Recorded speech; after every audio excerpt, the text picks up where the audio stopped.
You're welcome back to the Koko Digest Morning Show. And if you're just tuning in, it's time for our online and print review with my co-host here with me. And I have a bit of a full house as I have three of my co-hosts joining me for the online and print review.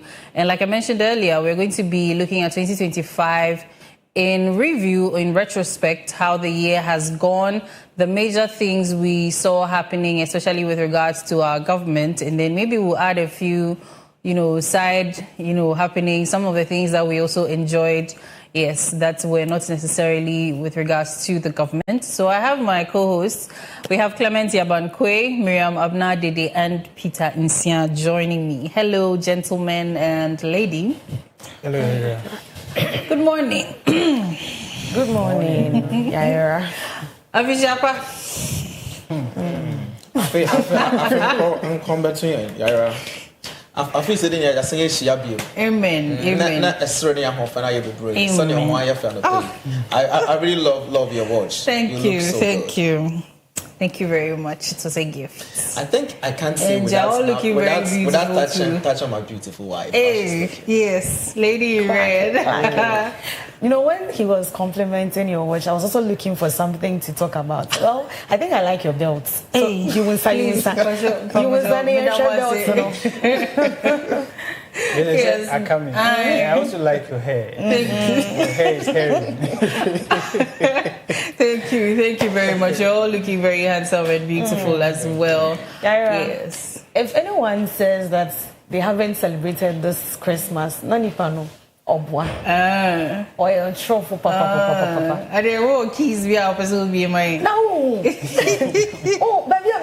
everybody is happy. Concerts back to back. Like I think even yesterday was Afro Future. I know, right?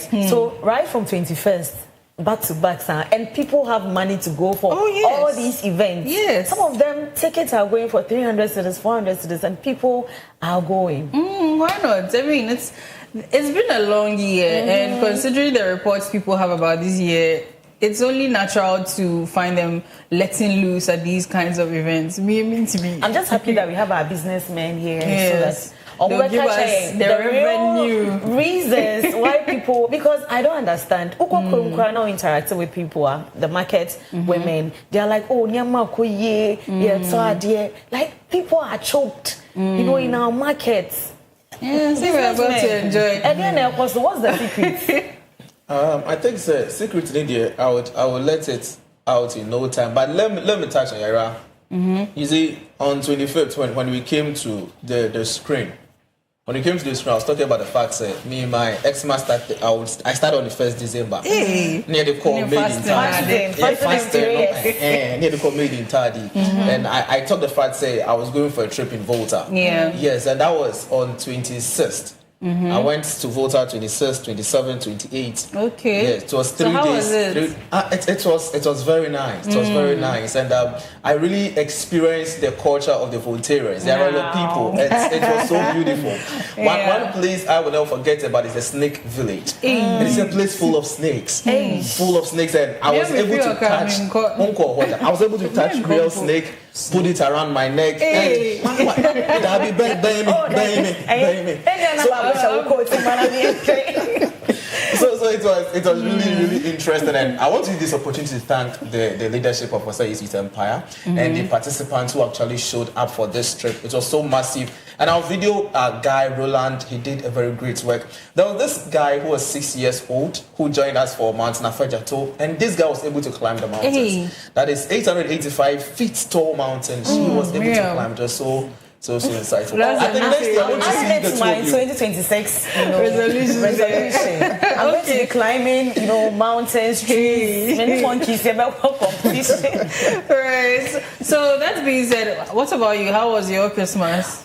It was exciting. I mean, considering how eventful this year has been, 2025, I just told myself that it's our back-to-back enjoyment. Even though they gave us Christmas break movie once. Even though it's just view once. And when I say I bet not hey. But I just, made the best out of my Christmas break. I told you guys I was going to cook. And I was expecting you guys. You didn't come. You didn't call. That's the point. He said you didn't call us. Viewers are witness. Oh, really? I'm sorry. Mr. So Peter, what about you? Yes, it was very exciting. I think I went out a couple of times, and the rest of the days I was just in the house, on TikTok and on Snap. I didn't want to go to Instagram and the other page because I'll end up reading and learning. So I spent all the time. You don't want to read and learn, Peter. You don't want to read and learn. Yeah, bro. So I wanted a place I can, have fun. I had all the fun there. I was just watching people. Yeah. But let him mention where he was. Where exactly?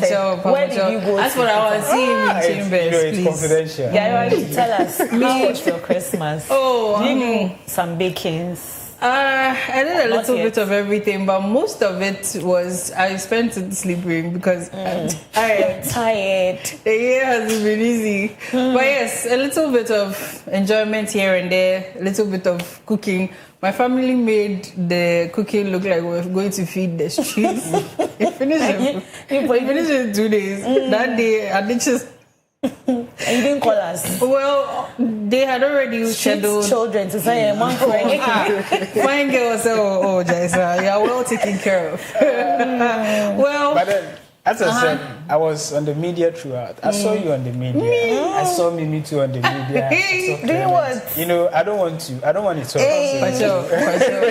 We have different kinds of media. Investigative journalism, I was monitoring. So I was just. This Christmas, if you didn't have data bundle, then you really missed a lot because from WhatsApp statuses to TikTok, a whole lot of events. And surprisingly, people are somewhere enjoying. Yes. You never hear of it all. And I'm like, I don't hear secrets.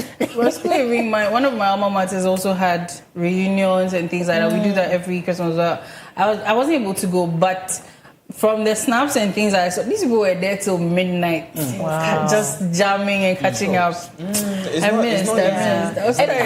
I'm very happy. Before we move to our conversation, I'm very happy you mentioned midnight. There has been this culture with Ghanaians that nowadays you are not even scared to stay out late. Like, I don't know, say 24-hour economy because people go out and then they are coming home 2 a.m., 3 a.m. and they are not scared. 2 a.m., 3 a.m. They are coming at 6. They are not scared. Like, doesn't mean that our security in this country is tight or we've, advanced or people are now... They've changed their minds. I'm like wicked people. It could also be strength in numbers. All four of us, we decide to enter one corner till say 3 a.m. I mean, we have two strong gentlemen with us who try to threaten us. Also, I think the safety measures that come with the ride-hailing apps are also it plays a role. And then just generally, people are so focused on having fun that we don't have that many people wanting to rob them and do stuff like that. So I think viewers will tell us why. Yes, we'd like to hear from you, viewers. Especially, let's know how they celebrated their Xmas. Yes. So please, how was your Christmas? Please send a message. Send us a WhatsApp message on the number displayed onto your screens. Let us know how your Christmas went and how you're also going to be spending the new year. And then as we get into the main conversation, we'd also like to hear your thoughts on how the year has been, especially with our government. We are going to be, we have Clement here. He's going to be marking, yes, he has the marking scheme. He will mark what we've seen so far. So that being said, let's get right into the conversation. The year in retrospect. So the beginning of 2025 was marked with the swearing in of our current president, John Dramani Mahama. But before that happened, the erstwhile parliament, as Peter likes to call it, went on an indefinite break. I remember that around that time, Nana was here. He was very displeased with that because we needed to hear when the parliament would resume to, finish their last business for the year before we go, because we had already even entered into the new year. And then they came in to have their sitting, I think, a day before. So, Clement, I know you remember that day very well. So if you can touch on that for us, jog our memories. So, Yara, to move into the swearing in and that of the 9th Parliament inauguration, let's start with the 7th December election. Because it was an election that led to all these happenings. Yeah, well, that's true. And the election actually, let's say it's historic because of something that happened. For example, the difference between the winner and the second person, and also how the second person came out wholeheartedly to say that I have conceded defeat. That never happened in the history of Ghana. So that's very historic. And how even the numbers in Parliament also changed, majority and minority, with a difference of about 80 members of Parliament. It's also very historic one day. And we also had a Parliament with having the Speaker being re-elected for the second time. He was Speaker in the 8th Parliament, in the 9th Parliament too, was re-elected as Speaker again. Also very historic. So all these happenings make us know that Ghana in 2025 would indeed be historic because of how 2024 ended was. Getting through, after the election, we went through the transition process. A lot of news were coming out. We hear that there have been a lot of appointments, there have been a lot of crackdown, don't appoint these people. All the people we've recruited, they are going to be on hold, and a lot of news was coming out. By the grace, we passed through that process. And on the 6th January to 7th January, somewhere 12 a.m., when the 9th Parliament officially convened in Parliament House for the inauguration, we realized that as at then, there was one member of Parliament that there was a lot of controversy around that they shouldn't swear him in, where the majority member of Parliament raised a concern that they shouldn't swear him in because of court issues. But the minority said, no, let's swear him in. If there is any issue and that person or that member of Parliament need to be held accountable. Quite unfortunate. This member of Parliament, along the line, we lost him. That is Honorable Ernest Yawukumi. During the swearing in, this incident happened. And quite unfortunate, we lost this member of Parliament. So this year has been a good year. And after the inauguration, we went to the swearing in of the president. And we saw the colorful costume being worn, which was interpreted in so many ways. I don't know how Yara would interpret. Interpret in so many ways. That of the vice president, the first ever vice president, a female vice president. So you could see 2024 to 2025 is very historic. And in 2025, a lot of things have happened, and that is why, as you said, Yara, we are here. So if you ask me, Yara, the breakdown of 2024 ending to 2025 ending, that's how it has been. Right. Interesting. That has jogged our memories because as you were speaking, I started to remember some of the issues that came up.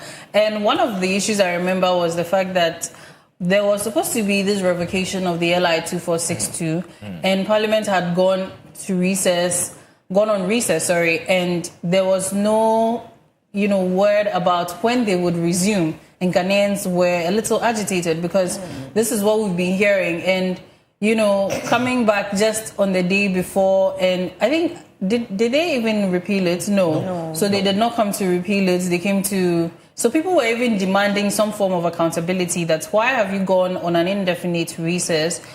And some Ghanaians would even say that it was almost as though there was some sort of disregard for the Ghanaian people because you have issues you need to deal with and your term is about to end. So during that time, I remember a lot of people were, calling on the then government to act accordingly because we are about to swear in a new president. But a lot of people also forgot that we needed to move on to do other things. We had finished elections, and we cannot wait for Parliament to decide on or make their decisions before we swear in a new president. 7th January, we need to have a president. Parliament, some people even said it was a deliberate, thing to delay the swearing in or delay the results or delay whatever, because we all witnessed how the elections went about. So issues that happened in the 8th Parliament, were supposed to be held. Like, they move it to 9th Parliament. 9th Parliament, no, we have our new resolutions, things that we want to do. And so it's going to cause a delay with the 8th Parliament. So things that they were supposed to do. Yeah, but you see, when we say we are putting it on hold in that sense, considering the, how do I put this nicely? The way we ended up having a very huge majority in what they call minority or something. Yeah. Now, this parliament, that is the 9th Parliament, is going to be totally different from the 8th Parliament. So now, businesses that some members of Parliament should have been part of to conclude, if, let's say, we decided maybe we're going to carry forward into the 9th Parliament, the key people who were probably supposed to take certain decisions or give certain contributions would not be there, because we saw the likes of Katie Hammond, our very own, who's no longer there, Honorable James Aveji, who also did not run again, and all of that. So Ghanaians, in this sense, we're now trying to get information as to how that's going to happen, because if you've waited, now a new parliament is going to start and you have not concluded business. Yeah, this thing was in parliament for a very long time. Why the delay? That's the question we need to ask. It has not been answered. You get it? So you can't force it, down through the throat of the new... able to... No. Okay, not the new parliament. The new parliaments have their new businesses to deal with. And as you mentioned, the 8th Parliament had people that did not move into the 9th Parliament. And so it's going to be very difficult to take decisions on things that were agreed on the 8th Parliament, because this is a new setting. Right. So Peter wants to say something. Yeah. So, like Clement and Mimi Riley said, 2025 indeed was historic. And then talking about the members of Parliament, after the elections, we realized that about 115 new people were elected into office and all of that, and so it also changed the narrative of government business and a whole lot. And so for me, a whole lot transpired. Even before the elections, a whole lot transpired, and then in 2025 we realized that what the people were talking about actually transpired. It came to bear. There was this discussion about women in parliament and all of that. Yeah. And then when you take a look at the numbers, we had about 40 seats that were meant for women, 30 for the majority, and 10 for the minority. And then during the swearing in also, something also significant happened. During the swearing we had foreign leaders who came to, support to grace the occasion.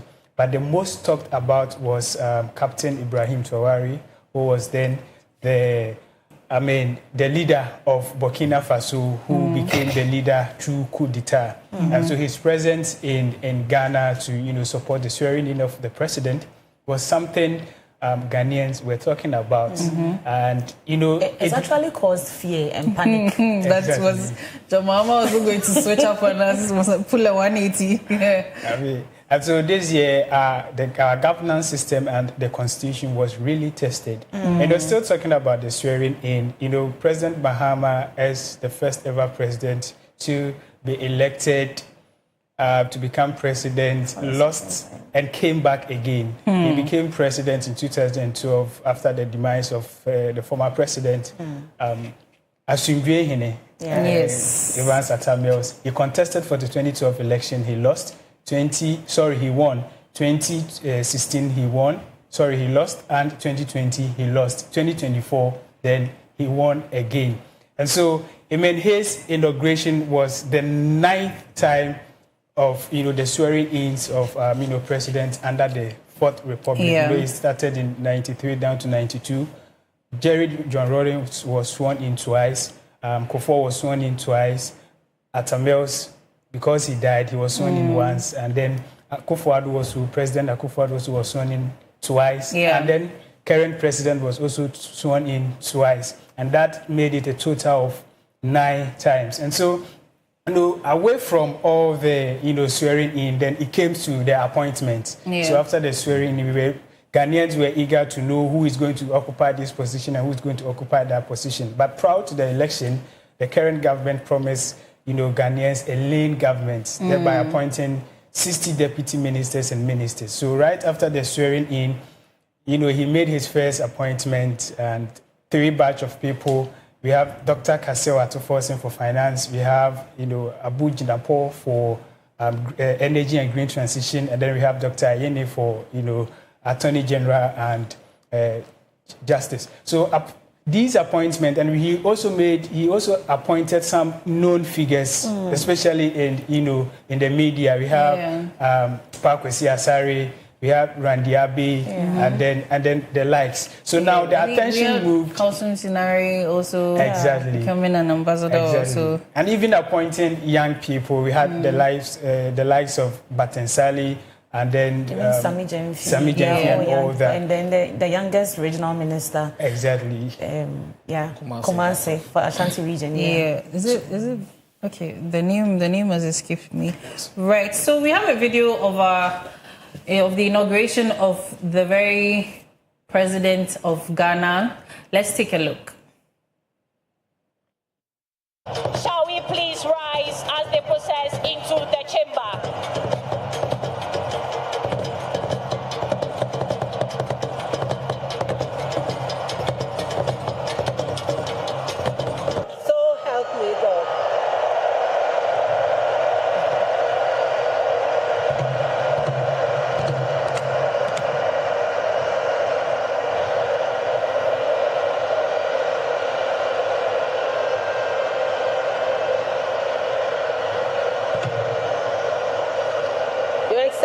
Now the oath of the Vice President. I, Professor Nana Jane Koko Ajiman, having been elected to the office of Vice President of the Republic.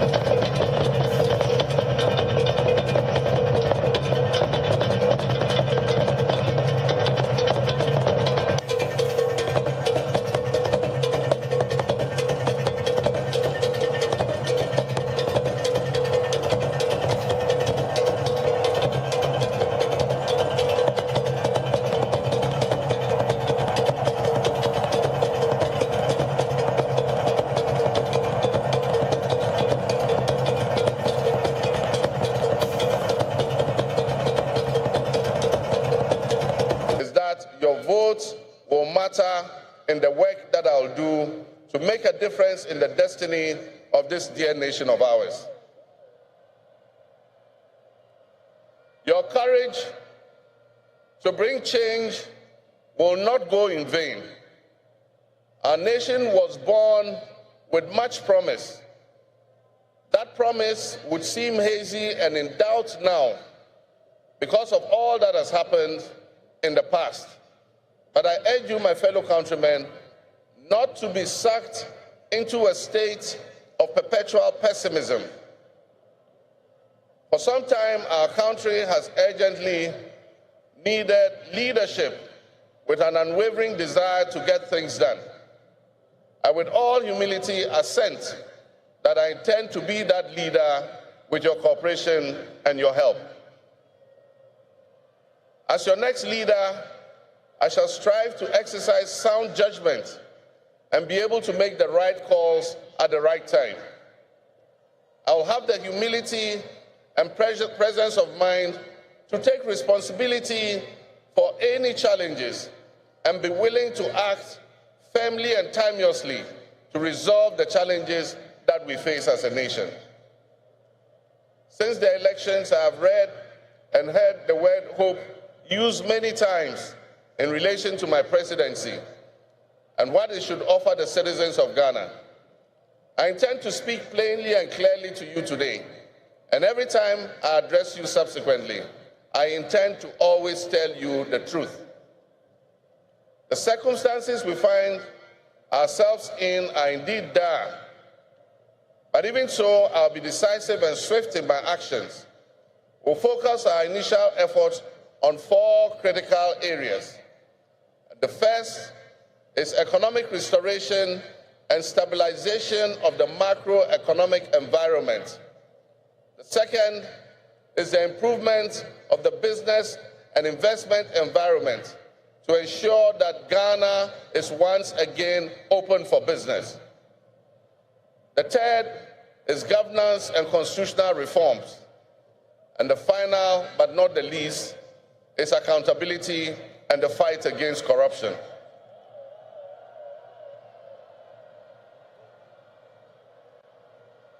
My brothers and sisters, actions have always spoken louder than words.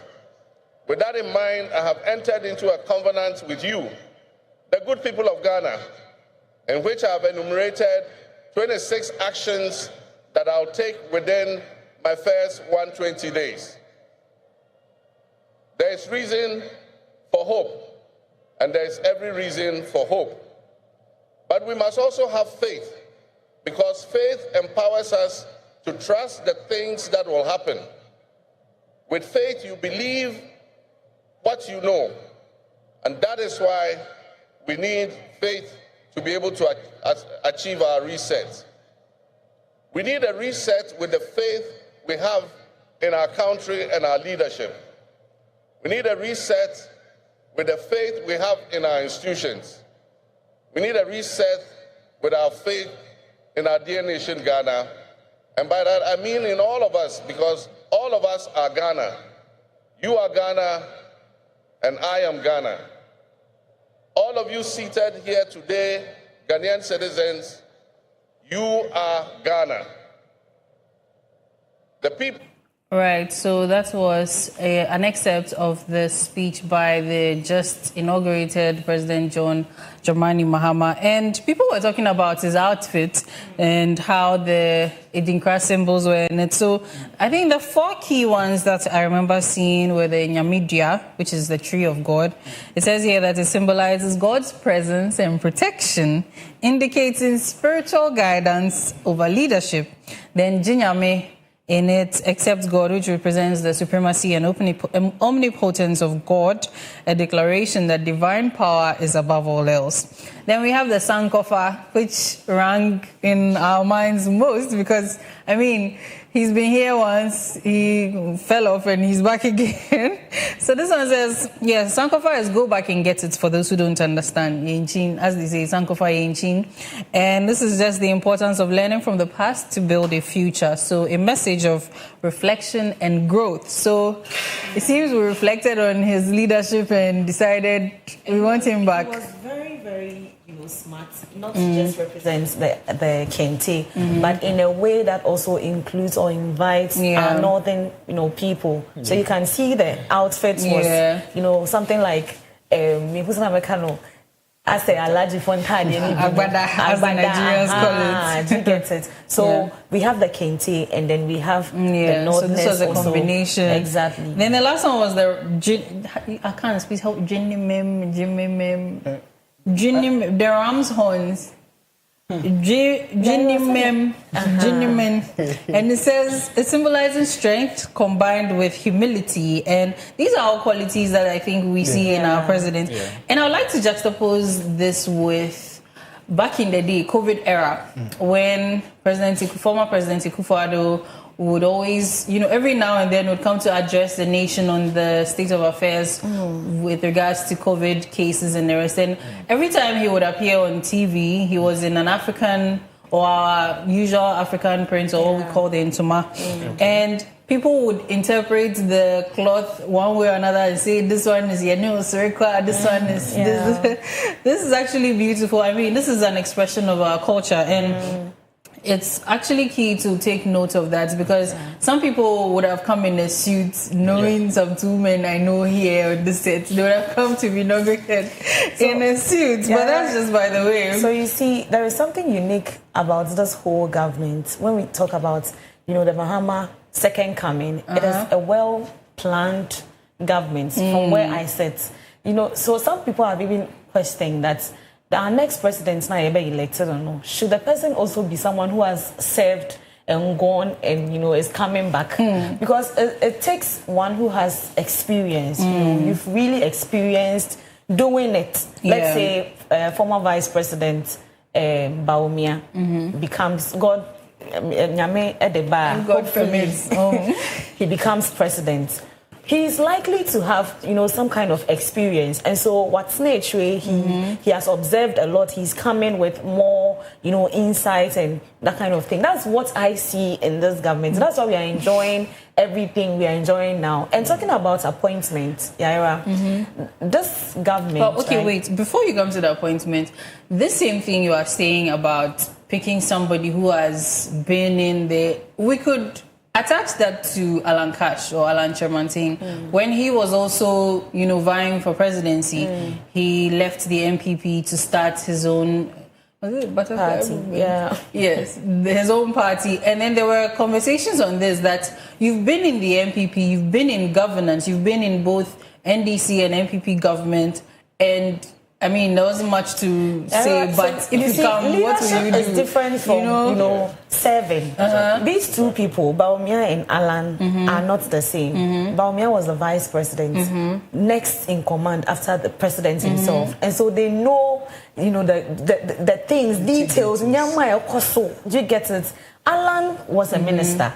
Yes, he was serving, but he wasn't a leader. All I'm saying is, if we are in future going to give an opportunity, I know someone's going to say I'm campaigning for this. I'm not campaigning. I'm just saying that from what we've seen or observed, with our current president, I think it is high time people who intend to be presidents are given the opportunity to serve. Maybe they are just serving, they are not presidents. Maybe internships in you just go and be serving with your bosses, and then you learn, you get the experience, so that when you come, So, with this same thing you are saying, I'm going to ask a controversial question. Former Vice President, I remember in a few speeches he was giving somewhere, a few places. Aside the driver's mate matter, there were also comments about some of the things he said, like, if I do it now, what will I comment?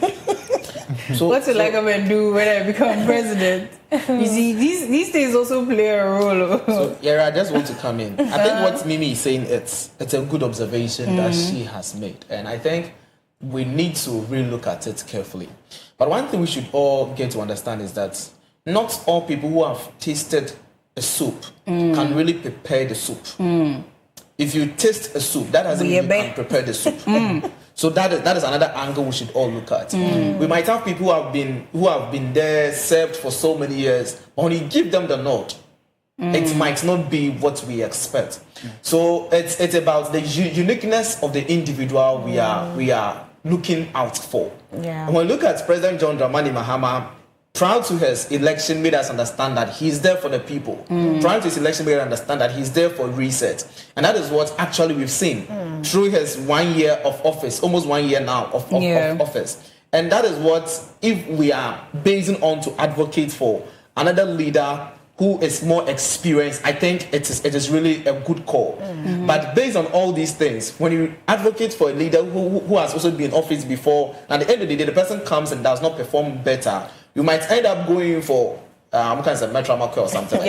So if I'm getting Clement right, I think Clement is also trying to say that whoever intends to be president should learn from the current president, right? Because he's a listening government or president. It is, when you observe closely, you realize that it is the little things that we need as people that he's attending to. And before this conversation, we were talking about the 120 social contract. He said he was going to have Ghanaians, and he did that. Everything he promised Ghanaians, he did.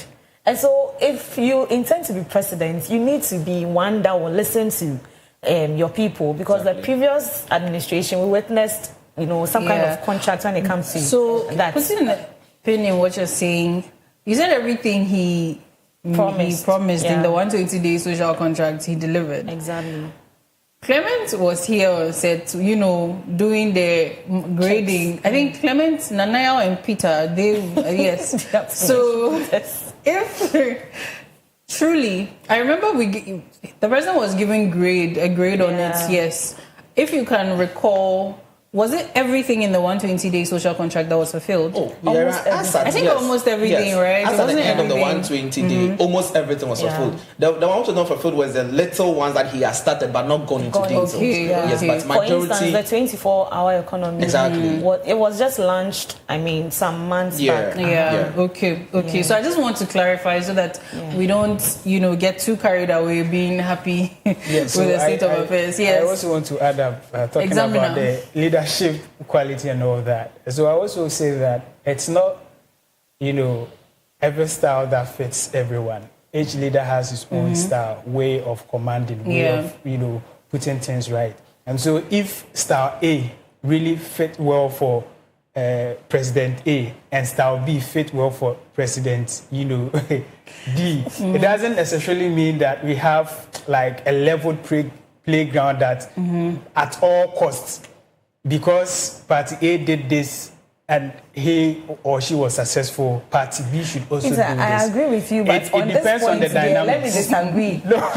It depends on the happenings and it depends on the dynamics. Yeah, but for listening to your people there, it should be key. It shouldn't be that Party A has done it and so on. Listen to your people. Yes, there's one thing listening to your people and there's one thing doing what they ask you to, do. Yeah. So I can be a listening government. I'll listen to you, all right. But you understand? And so all that I'm trying to say is that we don't have to, all follow the same. It's like we are all following the same theory. Because Yaira did it with A, she succeeded. Mimi did it A, she succeeded. I'm also going to do it with A.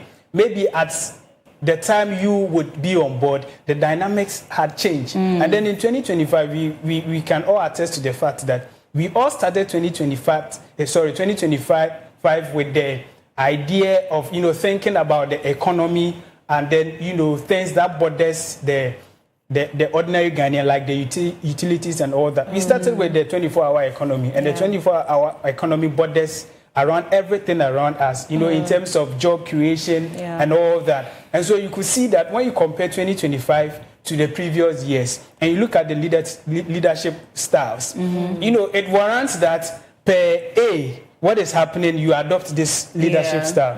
With B, you adopt this leadership style. So let's say everything that was laid in 2025 actually is, working.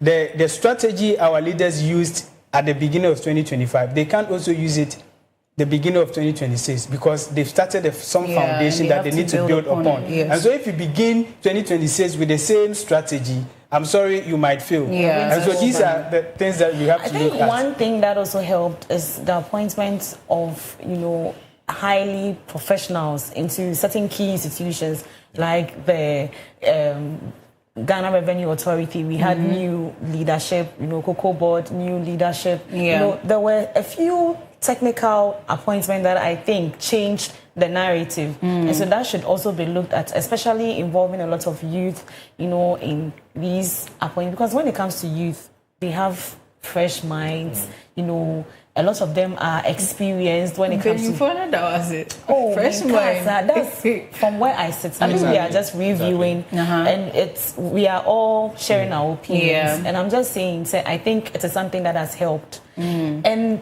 one thing that President Mahama also did was to always put in their heads that Udiska Mitchell.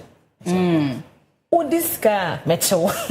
And so even everyone the declaration of assets, all of that. Clement wants to say something. Yes, so I just wanted to touch on the 120-day social contract. Mimi said, Udiska Mitchell, because there was a code of conduct being introduced. It was part of the social contract. Lean government was part, and we all could attest to the fact. Abolition of e-levy was part, and we could attest to the fact. The 10% betting levy, emission levy, COVID-19 levy just went off recently. And we also had the implement of no academic fee policy for first-year students in public tertiary. So viewers can match the president as we talk about. Hold national education dialogue. We have allocate seed funds for initiative like Women's Development Bank. We have support youth employment and skills like the Coders and Apprenticeship Initiative. So all these were part of the social contract of the president, and he has really delivered, as we are talking about. But there was one key thing that stood out when it comes to the swearing in.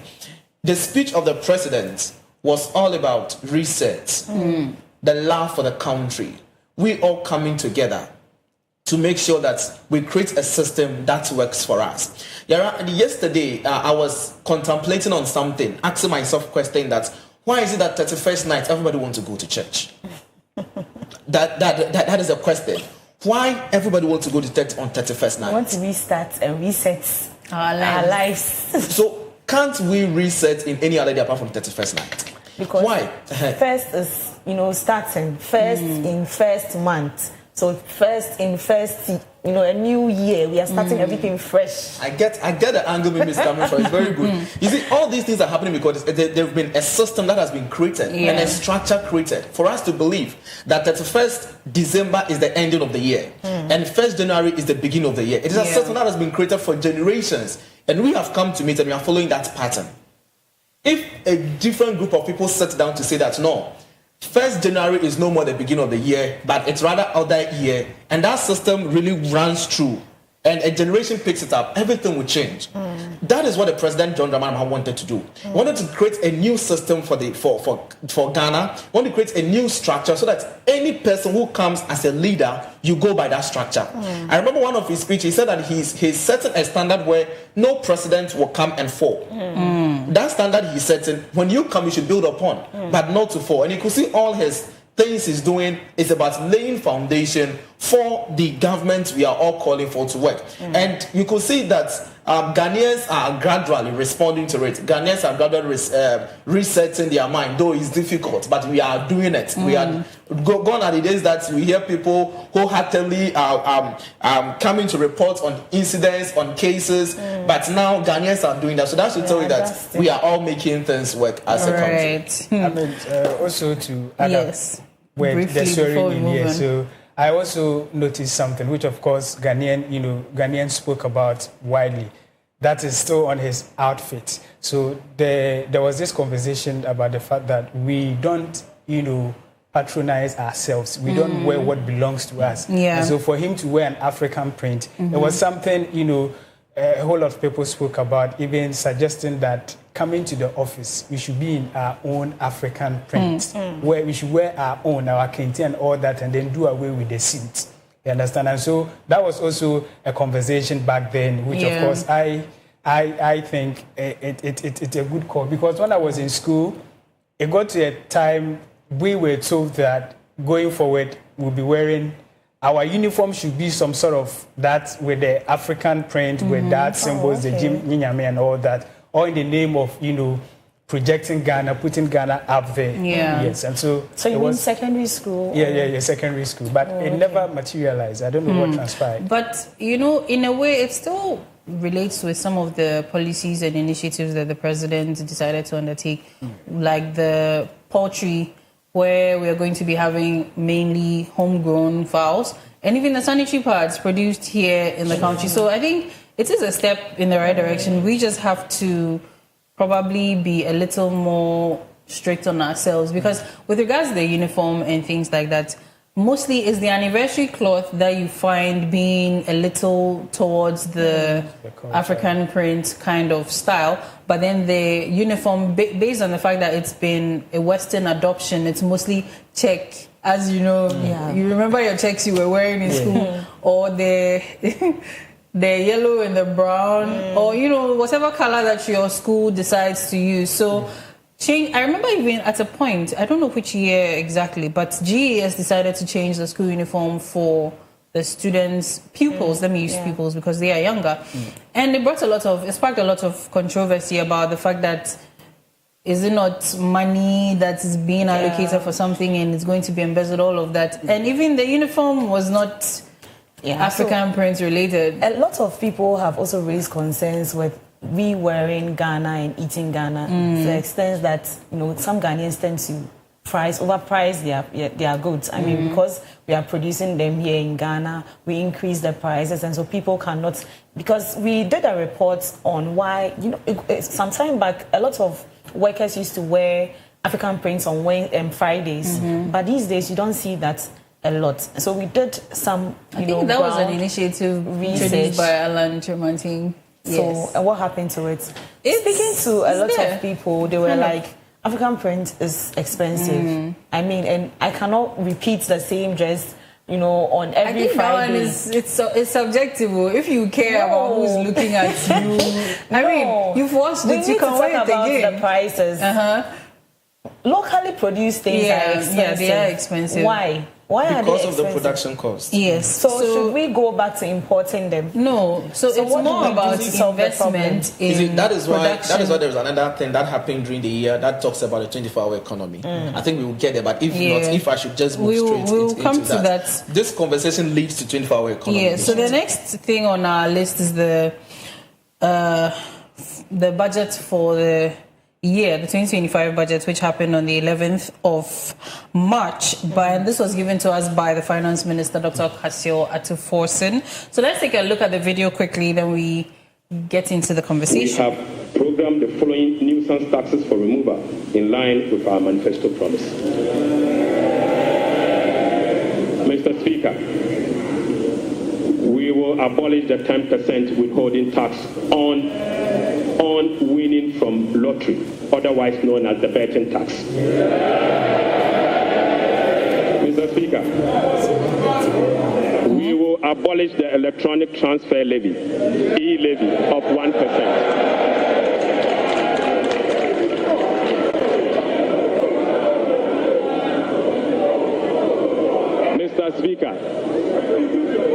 Mr. Speaker, we will abolish the 10% withholding tax on betting.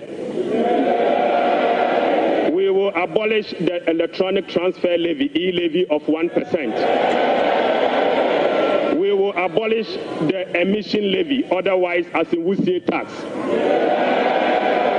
We will abolish the VAT on motor vehicle insurance policy.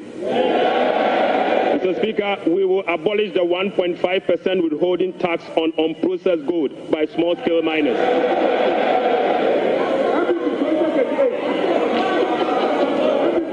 Mr. Speaker, the removal of these taxes will ease the burden on households and improve their disposable income.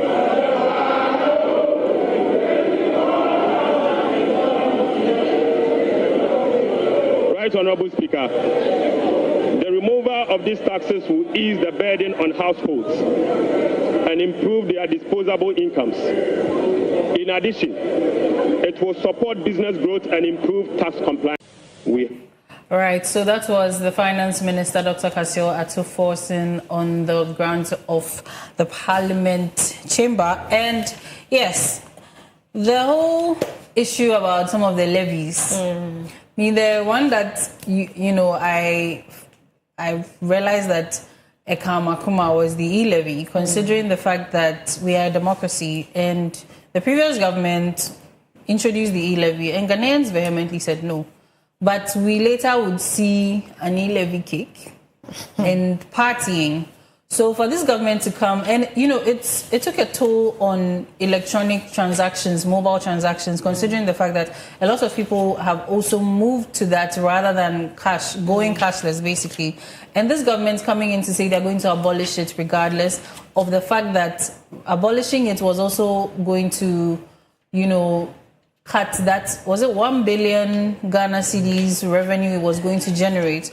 But then again, some people also say that the people who introduced the e-levy, the 1 billion, where is it? What was it used for? Not accounting. So accounting for it became a bit of an issue. Yeah. And so, talking about that, I stated that I like the fact that we began this year by thinking about the economy and then tax reforms and all of that. And so the removal of these nuisance taxes was very imperative, was something that Ghanaians were very happy about it, especially when it comes to the betting tax, the 10% betting tax, the e-levy, and all of that. And so it was something that most Ghanaians were proud of. There was this argument about the fact that when all these taxes have been taken out, there's going to be a revenue loss. How is the government going to, make money to replace all these things to ensure that government business moves on and all of that? Yeah. And so in the 2026 budget, we saw some reforms and all that they are going to expand the tax net and all that, ensure compliance and what have you. And so, especially with the betting tax, it was widely spoken about and all that. We're not happy. One thing I also remember with this particular tax was the fact that a lot of people were saying that now that you are taking off the tax, are you encouraging the young people to go into betting? Which we got an answer, yes. Yes. But the fact that, somewhere after the removal, I think we went out and we spoke to the people and they were like, even after the removal, they are chopping them, sir. They are not even getting the money.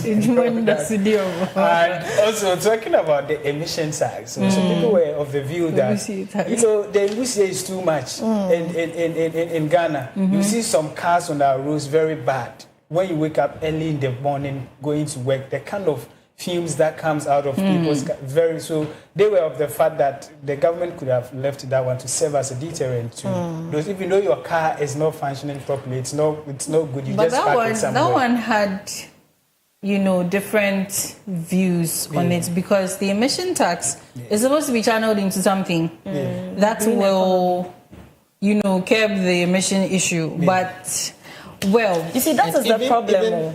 Even with that one, it was not really started. They didn't start with the implementation. It was just the process. Okay. Yes. So and then I just wanted to let me touch on a few of them. The budgets, 2025 budget. There's these key things that happened. Comparing 2024 budget, 2025 budget. The road fund in 2024 was 1.1 billion Ghana cedis. In 2025, President John Dramani Mahama increased it by 155.5%. to an amount of 2.81 billion Ghana cedis. That is for road fund. With an initiative that is going to help solve a lot of issues with our roads. When you go to school feeding program, which an amount was 1.34 billion Ghana cedis in 2024, we realized that in the budget presented in 2025, it was increased by 33% to an amount of 1.78 billion Ghana cedis. And we all realized that in 2025, the amount allocated for school feeding per child even increased to 5 Ghana cedis. It even increased. And when you go to the capitation grant in 2024, it was 84 million Ghana cedis. But in 2025, the budget was 145.5 million Ghana cedis, increased by over 73.2%. And also, LEAP program was 728.8 million Ghana cedis, and it was increased by 30% to an amount of 55.5 million Ghana cedis. So these are all social interventions, or we call it social things put in place to help us in our social life. So you could see that this government was so much interested in making sure that the ordinary Ghanaian is being liberated from the economic hardship that has been said that we have been bounded with for over some number of years. So the purpose was to make sure that the ordinary Ghanaian is being liberated from that state. So why the taking off of all these taxes? The taking off of all these taxes was mainly for us to get money in our pocket. That is, they wanted to increase the purchasing power of ordinary Ghanaian. But the question I want to ask viewers is that, has their purchasing power increased? After this COVID-19 being taken off, after this e-levy being taken off, after this emission levy being taken off, and other taxes being taken off, has the purchasing power really increased? Obviously. And okay, that is maybe point of view. So if the purchasing power has increased, then people are asking the question that, did we experience this in the festive season as we are talking about? Because if your purchasing power increase, means that the thing you used to buy for, let's say, if you are with 10 cedis and you can only buy an orange, let me use the word orange for 10 cedis. Now your purchasing power will tell you that orange, instead of 10 cedis, you can get 2 orange. That's purchasing power being increased. So if viewers can attest to the fact that after clearing all these taxes, purchasing power increased, and I think that indeed the budget 2025 budget was able to fulfill its purpose. And also one thing that the finance minister made us understand, that it is a foundational budget, making sure that they are connecting all the dots, all the loopholes, to make sure that in 2026 they can build upon. And a lot of financial experts, financial analysts were saying that government was not spending. We hear this over and over again. Government was not spending. So people ask the question, where is the money if government was not spending? So these were the few things that actually the 2025 budget seeks to achieve. So I have a question. I have actually a double-edged question. The very first one is that COVID ended, give or take, 2021. Let me use that year as a buffer year. But we still had COVID tax on all our purchases through till this government came in. My question to you, to viewers, is why? To who? To you. Maybe could, from the business perspective, economic perspective, could there be a justification for that?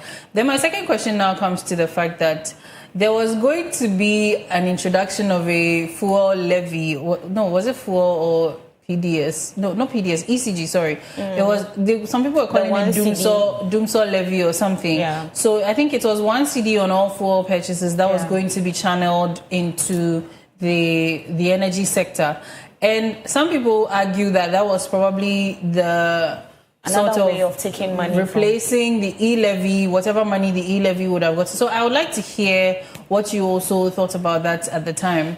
So with the COVID-19 levy, the reason why it was not scrapped off from onset is because of how our VAT reforms are as a country. The COVID levy was calculated, or it's like addition to our VAT reform, the value added tax. Okay. So you can't just scrap it off as how they did to the e-levy and other things. That is why the finance minister made it clear on the 2025 budget that even though it was not scrapped off in the 2025 onset, but they are working on VAT reforms.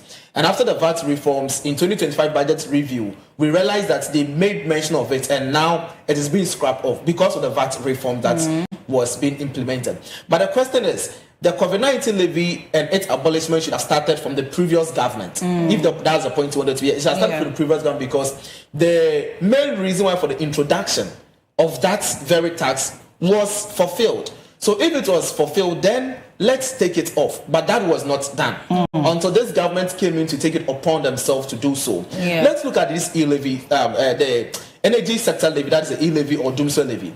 What is the purpose? The purpose is to make sure that the energy sector debt that we have will be able to service. That is the purpose. And we expect the government that after servicing the energy sector debt, that kind of levy also should be taken off. And people are calling for accountability. And that is what we expect to see next year onwards, that the Minister of Energy or the Minister of Finance will go to Parliament and account for all these kind of levies that they are introducing to ordinary Ghanaian. We know this government is a listening government and will do that. But if they don't do that, as Ghanaians did to the previous government, the same thing will be done to them in 2026. Well, I also, Peter, before you come in, I think one problem we face as a country is when we want to implement something like a new tax, we fail to break it down to the understanding of a layman in the country. And so you just be there and you hear that, an introduction of a new tax is coming, Doomsaw tax. Hey, one CD.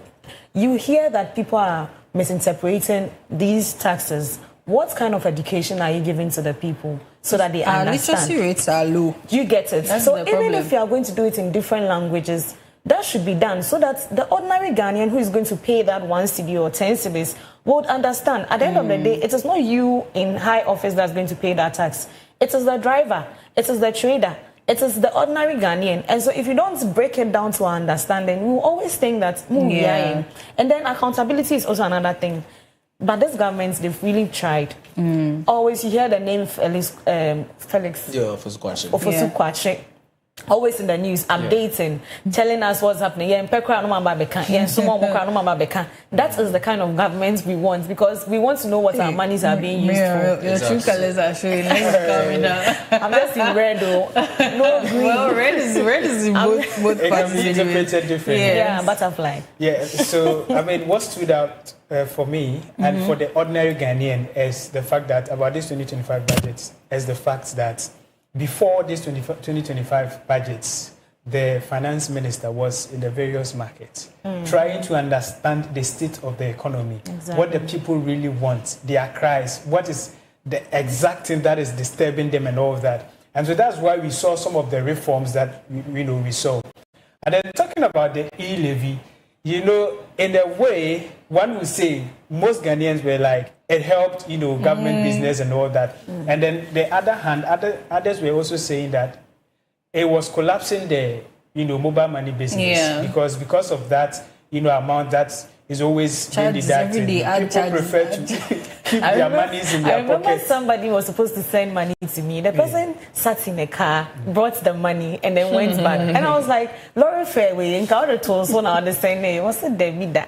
You see, and so because you're better near So I mean, so government was able to touch on the needs of the people because government went down to the level of the ordinary Ghanaian. And then I also agree with the fact that when you said education, when we truly educate the people, make them understand what a policy entails, we wouldn't be hearing the miscommunication and all that. Maybe there's this policy that would, in a long term, help the ordinary Ghanaian. But the way it is being interpreted, people get it wrongly and start to fight against these policies.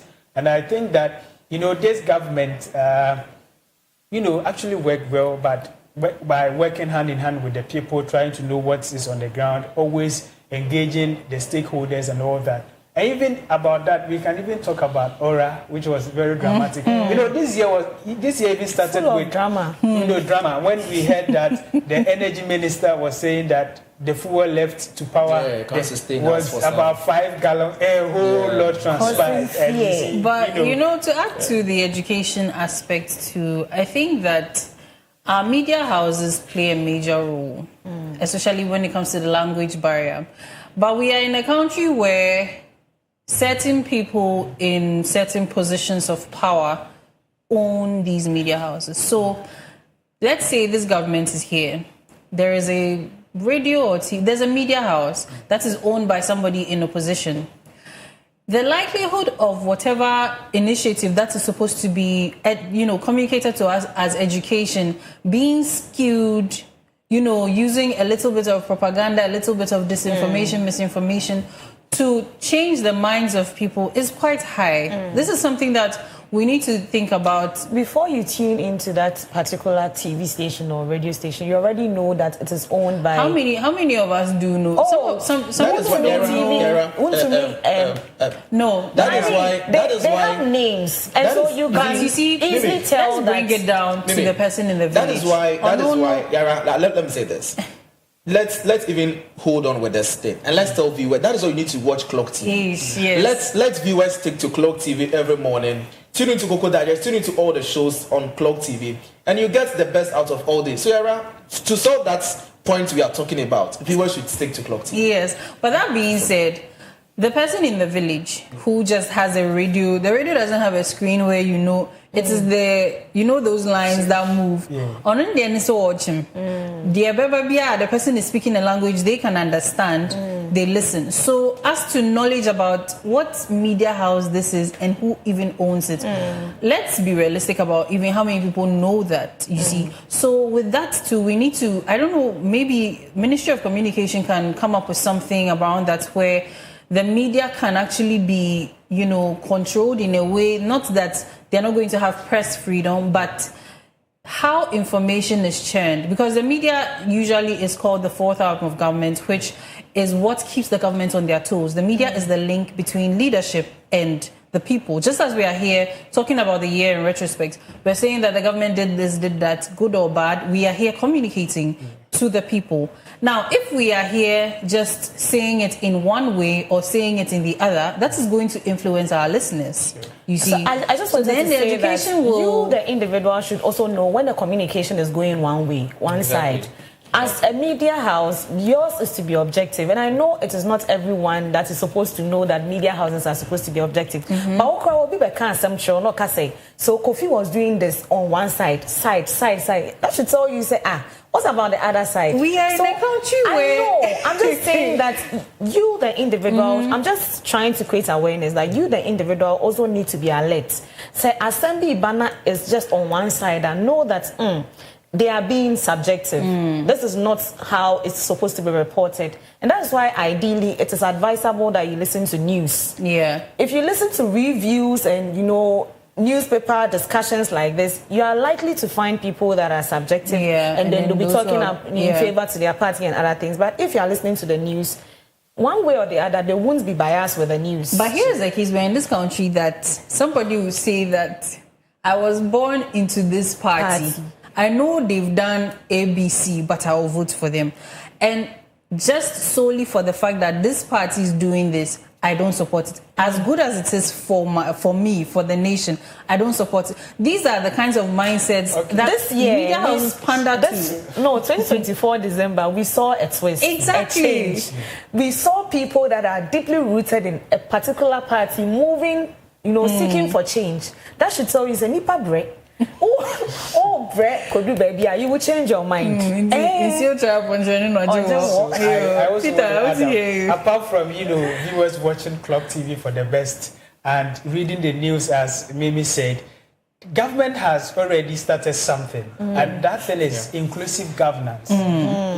Decentralization, ensuring that government policies, everything trickles down to the assembly grounds. Clement used to say that a lot. The level, the district, and everything. Yeah. And so, before a policy from the central government, it goes down to the district, the constituency, and then the assembly level. And so, whatever policy that government rolls out, it is the responsibility of some of these members of parliament. I think I agree with the section of people who says that when they vote their members into parliament, they don't represent them. They just go sit down there the whole year. They don't even utter a word. They are supposed to send their grievances to government, come back and tell them what is happening, what government seeks to do and all that. You are supposed to educate your constituents so that they don't end up being misled and all that. Yeah. But whether we like it or yes, there are some people who would always have an agenda and would want to twist innovation. Yes. And so you just have to be vigilant. If your constituents, your member of parliament, your assemblyman and all that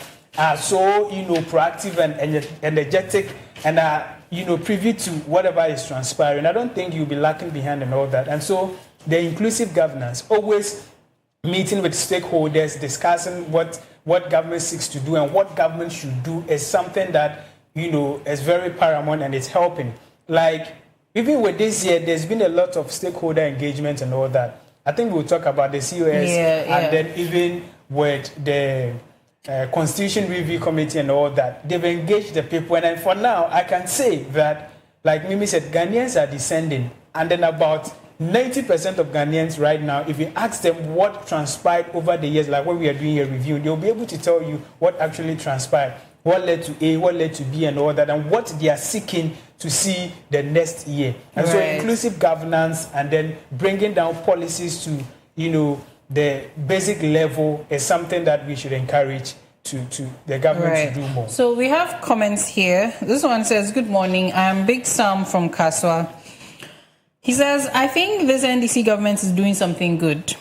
The thing is, most of these taxes that were imposed on us, were not used for its purposes. Our purchasing power has increased because prices of rice and oil has dropped drastically. Not only that, also those who were saying the government is not spending, are they in this country?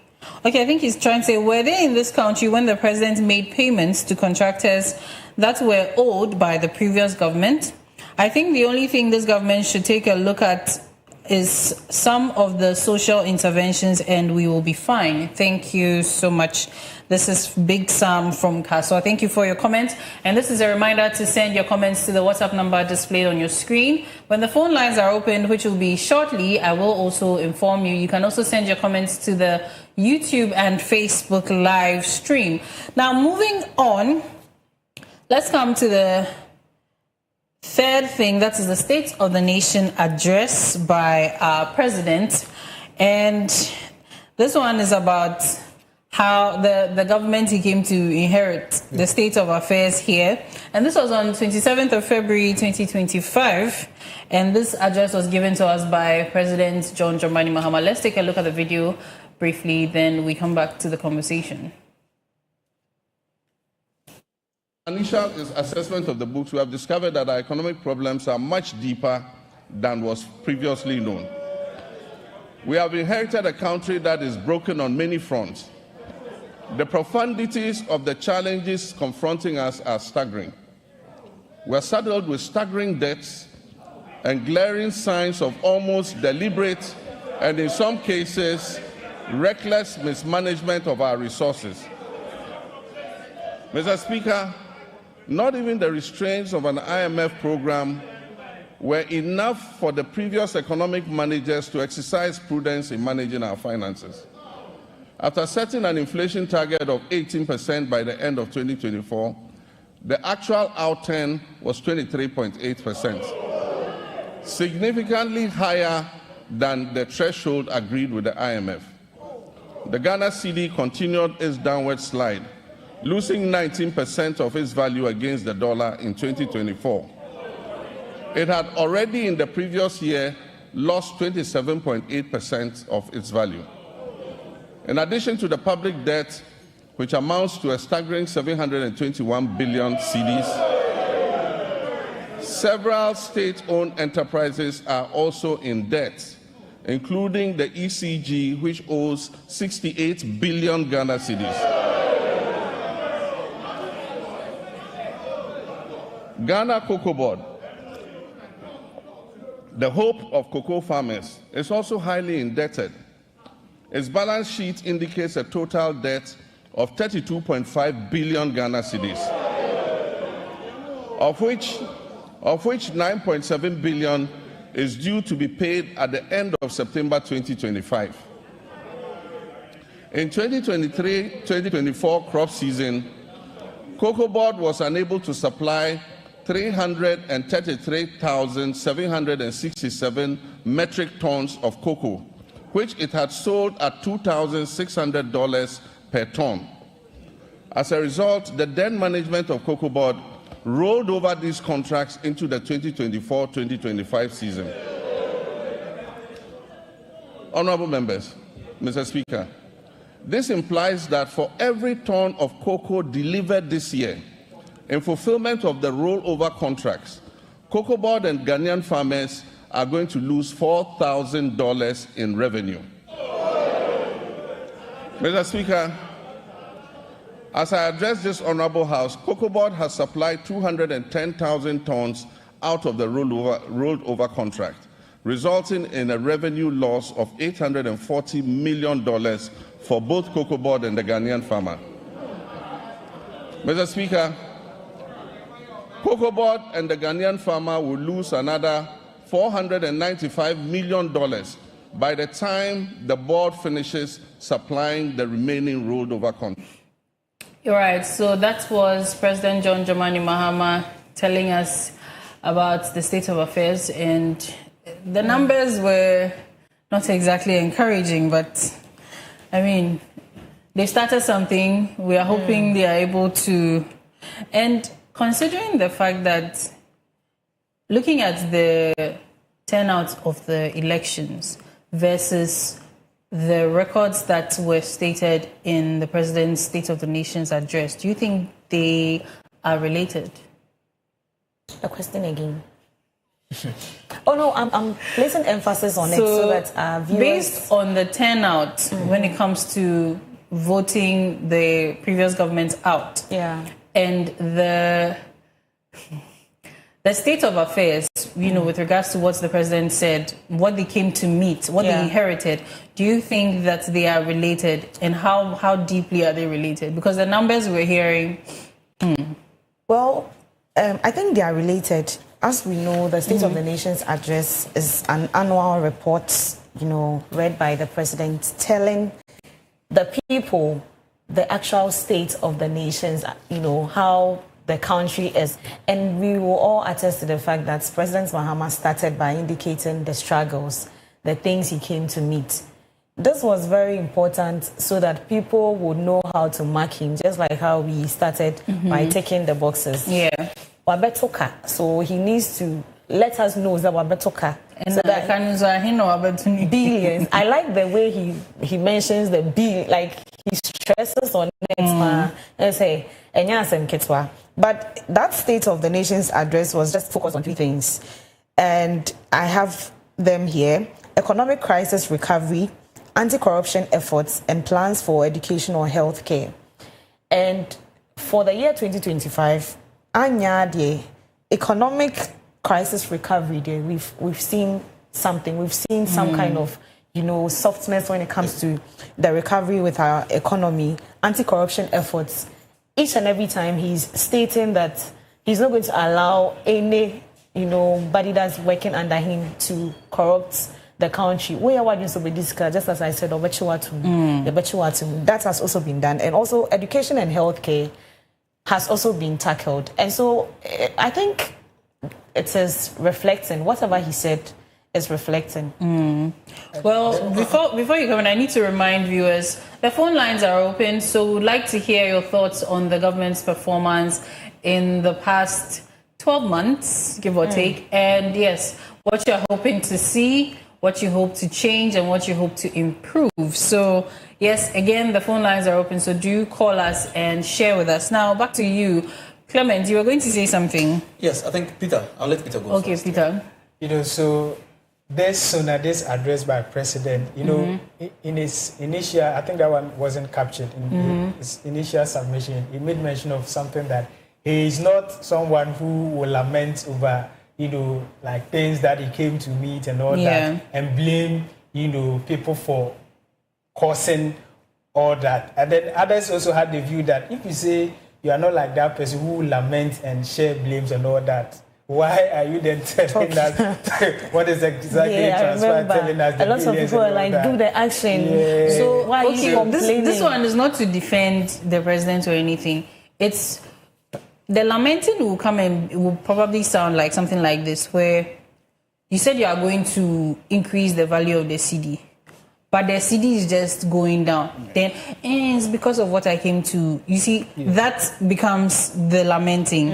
But letting us know that the thing he says he's not going to lament about, this is how big it is, that he's still going to be quiet and try to manage it for everybody to see. That is, so I don't, this is not in his defense. I think this is how I also understand it. He wasn't lamenting. He was just telling us. No, but you see, Ghanaians like to... Exactly. I mean, but he even said that in a jovial way, but then it was a topic of discussion in town, instead of, focusing on the actual aim. And so what we can reflect on this, State of the Nation address is the fact that he made mention of the structural challenges, the debt and all that, and then its impact on household and all that. Peter, I'm so sorry. We have a caller on the line. Hello? Hello? Hello? Yes. Hello, good morning. Thank you for calling the Koko Digest Morning Show. Your name and where you're calling from, please. Yes, my name is Chief Moshid Abdullah, calling from Aushi. Okay, yes. We'd like to hear from you. Hello? Hello? Okay, I think we may have lost our caller. Please do call us again. Okay, you're still on. Hello? I'm on the line. Right. Please, we'd like to hear from you. Yes, my view about the discussion you're having in the studio. Okay. Hello? Yes, hello, I can hear you. Yes. Yes, my view about the discussion in your studio. The panelists, whatever everybody is saying is right, but my disappointment with the government is the oral team.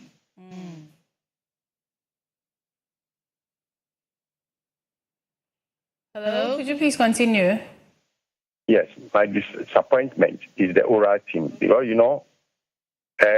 for instance, if you are in your house and your mother is cooking, you expect that by the close of the day you get something to eat. Yes, please. You get something to eat. But if your mother should finish cooking and take the food outside the house and you don't have anything to eat, definitely you'll be angry. Yes. Or there will be trouble. So the government should seriously look at the oral team, what they have, whatever they've gotten, because some of us know some of the things that went on.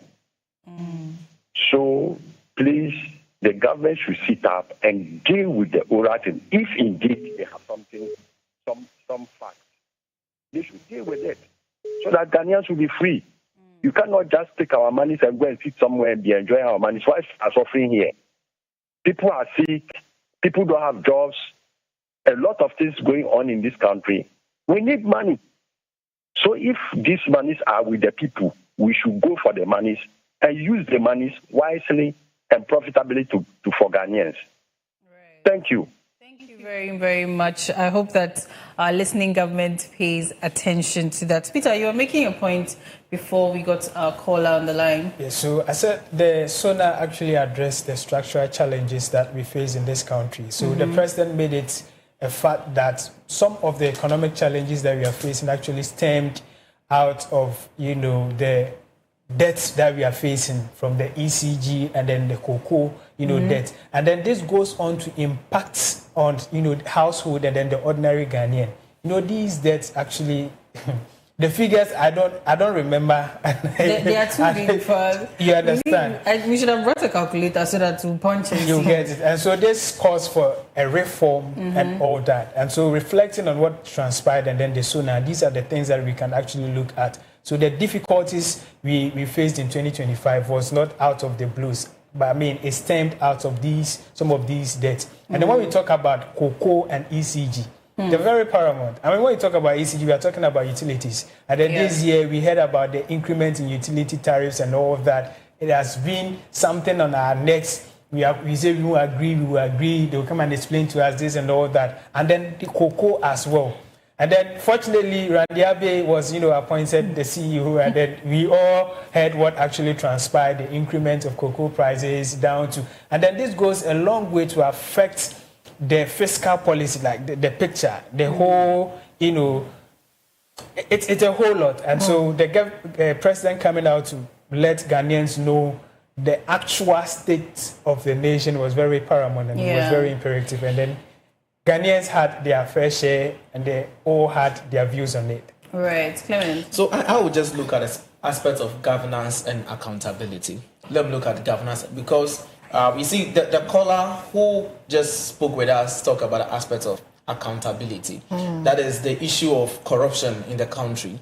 One of the main reasons why Ghanaians decided to change the government, and most analysts have made this submission, is because of the corruption allegations in the previous government.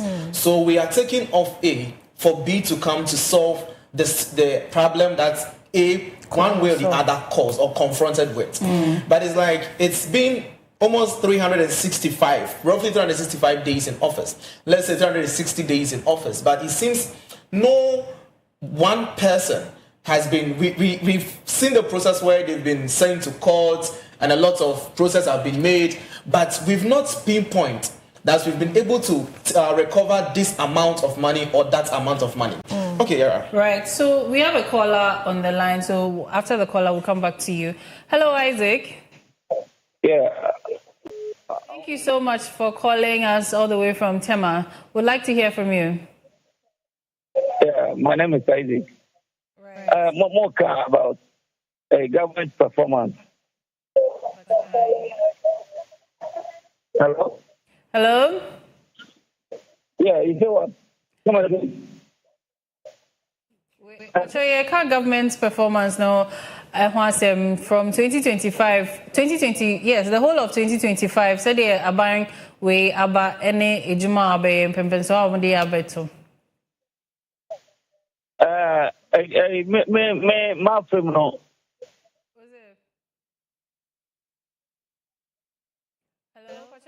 Hello, okay. Me yamu.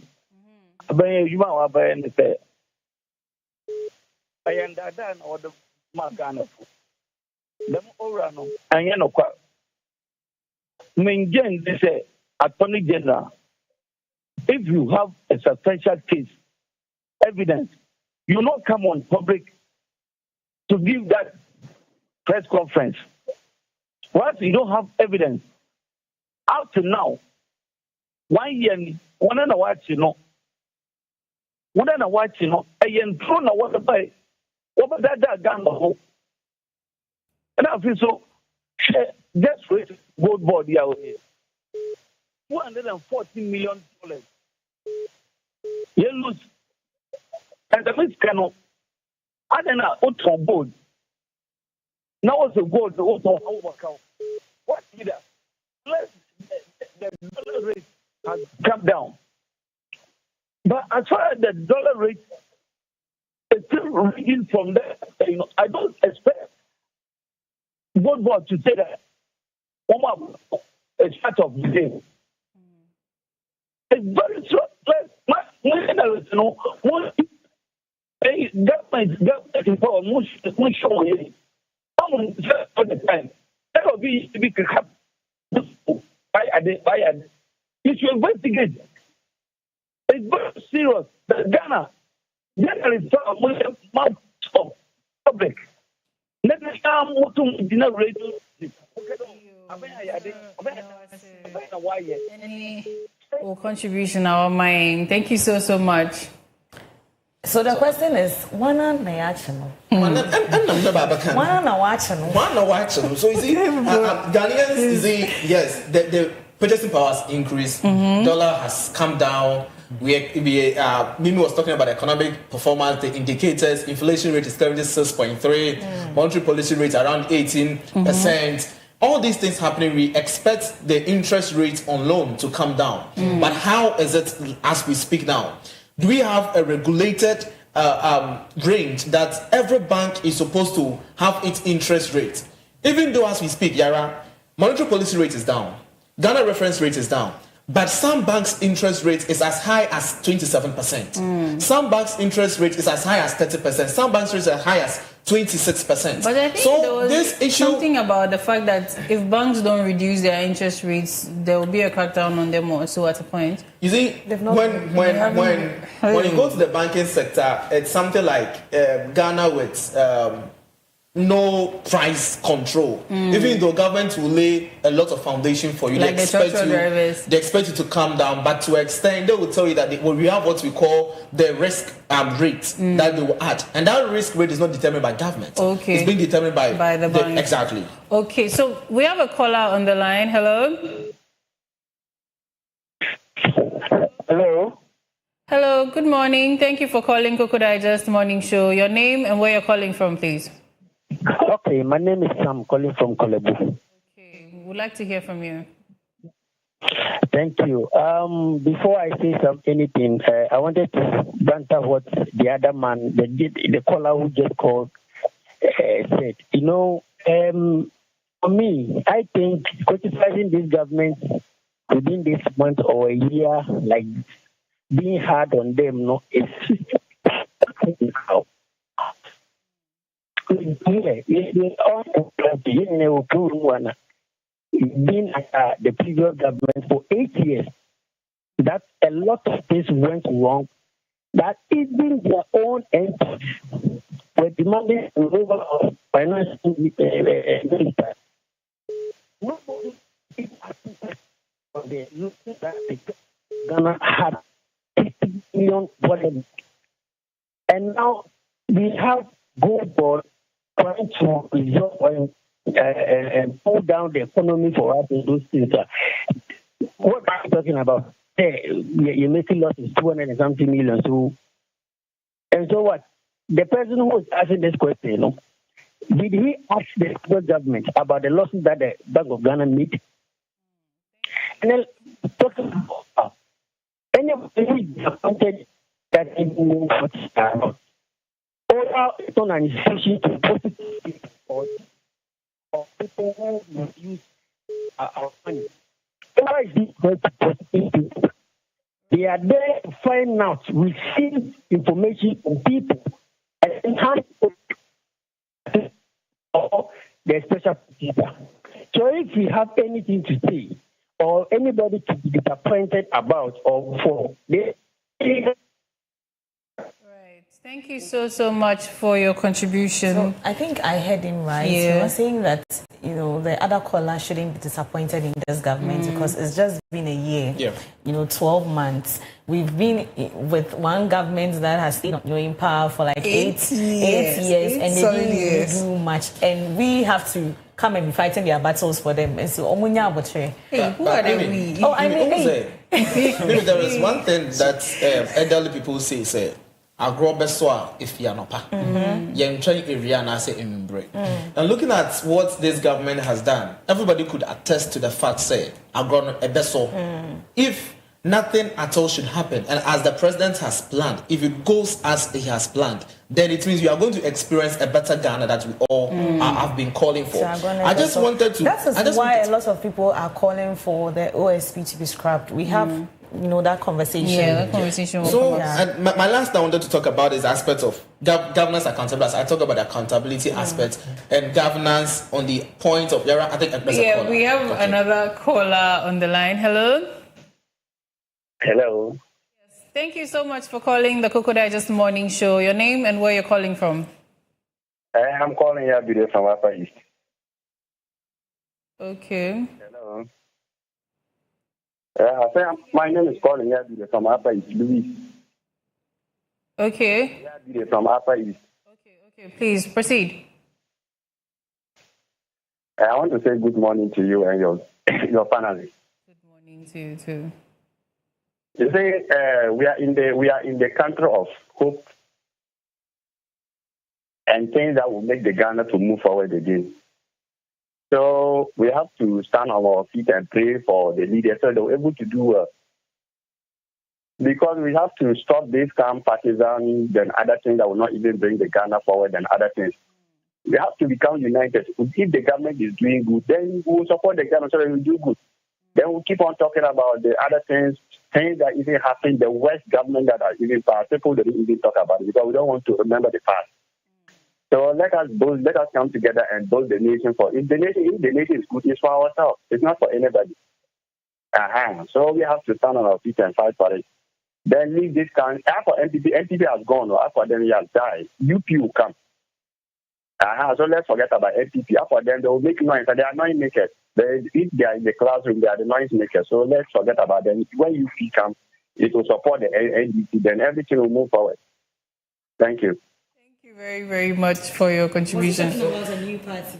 No, I think it's a different thing he was talking about. Let me make my point before another call. Yes. The anti-corruption. Okay, sorry. Before, I've noticed that people are calling the WhatsApp number. The 0421 number is for WhatsApp and the 0423 is for calls. So please take note of that so that you don't get it mixed up. This number is for WhatsApp messages only, so I have to decline your calls on this line.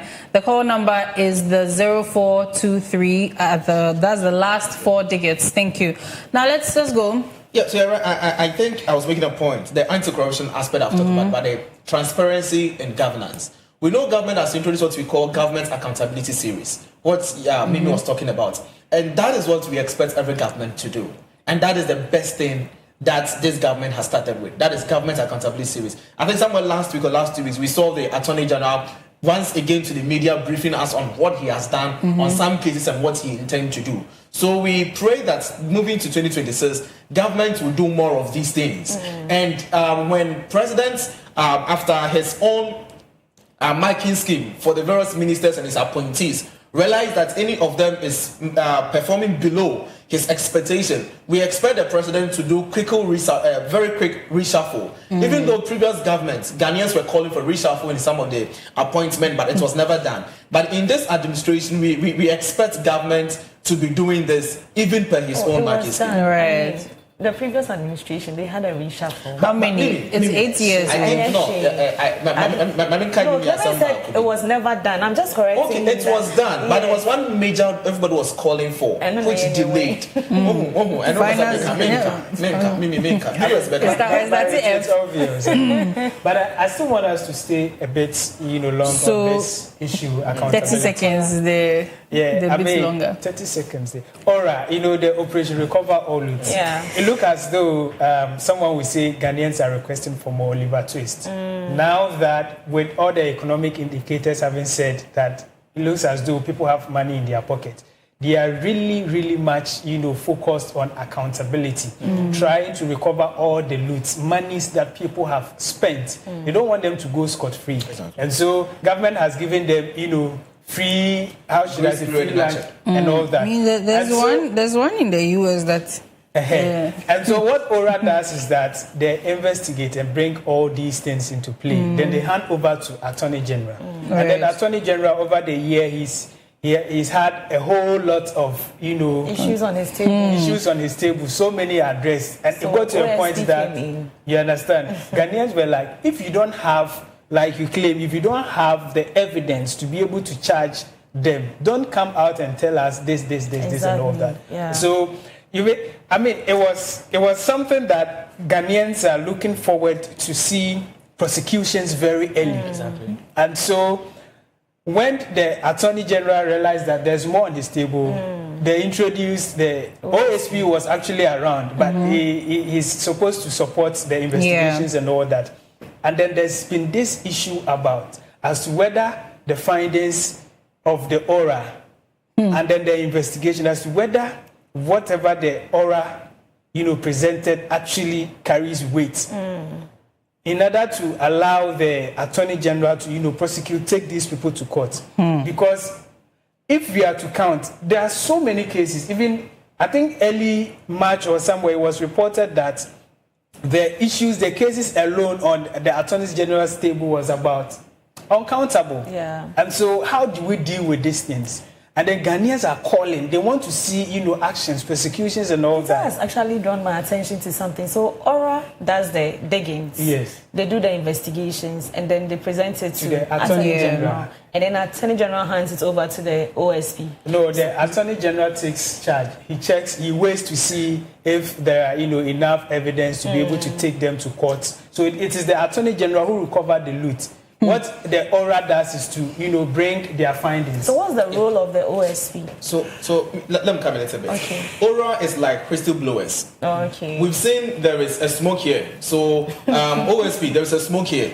Then OSP or Attorney General has the authority. Aura is not having that kind of constitutional authority to go into intense investigation. Right. So they are just like crystal blowers. Then the various agencies like the IOCO, OSP, Attorney General takes it up to investigate. To say, okay, Aura is saying that ABC has taken this amount of. Is it really true? If they go to and it's really true, then they pick up from there. If it's not true, then they drop it. Right. So we realized that a lot of Ghanaians were interested in knowing how these things were going to, turn up, and we were expecting that to hear results, and that was why I think that Attorney General each and every time would come out to, address us and tell us how it is going. That one, Ghanaians are saying he's not working. No, yes. that is some people. Yeah, there are varied opinions the on issue that. of the national service scheme. I want to talk about it. So now the president said national service will undergo military training for 6 months. I want to talk about it, but because of it, for the sake of the time, whether see that's really happening or not. So moving forward, our time is fast spent. I think if we could beg for more time, but so next will be the conversation on the 8th that we lost, tragically in August, or was it? No, we lost them in June. Sorry. Then also we lost them 6th August rather. Yeah. Okay, sorry. Then also the official launch of the 24-hour economy, and then President Mahama's meeting with the civil society organizations. Now, we're going to have to briefly touch on each. So let's take a look at the videos, then we talk briefly, and then move into the next segment. Hello, countrymen and women. It is with a profoundly heavy heart that I address you tonight.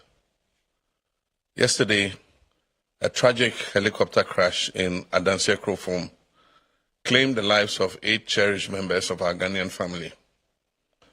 The victims of this accident include 5 passengers and 3 dedicated members of the Ghana Armed Forces. Among them were Dr. Edward Kofi Omanibuama, Minister for Defense, Alhaji Dr. Murtala Muhammad, Member of Parliament for Tamale Central and Minister for Environment, Science and Technology, Alhaji Muniru Mohammed Limuna, Acting Deputy National Security Coordinator, Samuel Sapo, Vice Chairman of the National Democratic Congress, Samuel Abuaje, Deputy Director General of NADMO, and Squadron Leader Peter Anala of the Ghana Air Force, Flying Officer Chum Ampedu of the Ghana Air Force, and Sergeant Ernest Ado, also of the Ghana Air Force. This tragedy represents a deep personal loss for me. I shared a close bond with many of those individuals who died. Our nation is grieving, and on behalf of the government and the people of Ghana, I extend my deepest condolences to their families, friends, and their loved ones. Know that our entire country mourns with you. We share your pain. Your loss is our loss.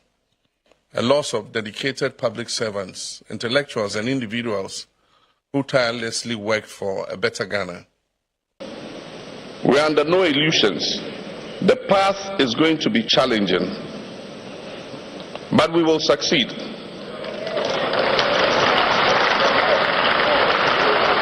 The path will be challenging, but we will succeed. And we will succeed with discipline, coordination, and shared purpose. The 24-hour plus agenda allows us to do things in a different way, and to do them better, and to do them together. We call on the private sector, labor unions, development partners, traditional authorities, youth, and civil society to embrace this initiative. Ghana belongs to all of us. The work of transformation must be the task of all of us. And so today, as a symbol of our collective commitment, I will unveil the official logo of the 24-hour plus program. And this is going to be a bold visual expression of our ambition to build a resilient, self-reliant, and a productive Ghana. And so, with this unveiling, it is my honor and privilege to declare the 24-hour economy agenda and accelerated export development program officially launched.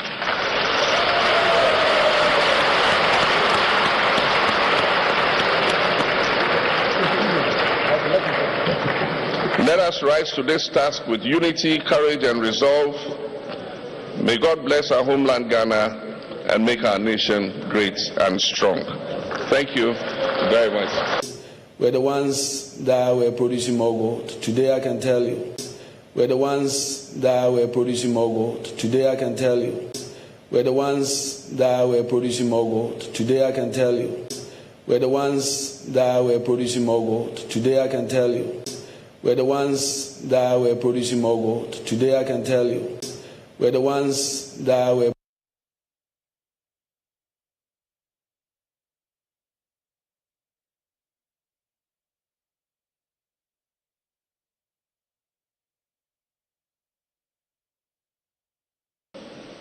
We are under no illusions. The path is going to be challenging, but we will succeed.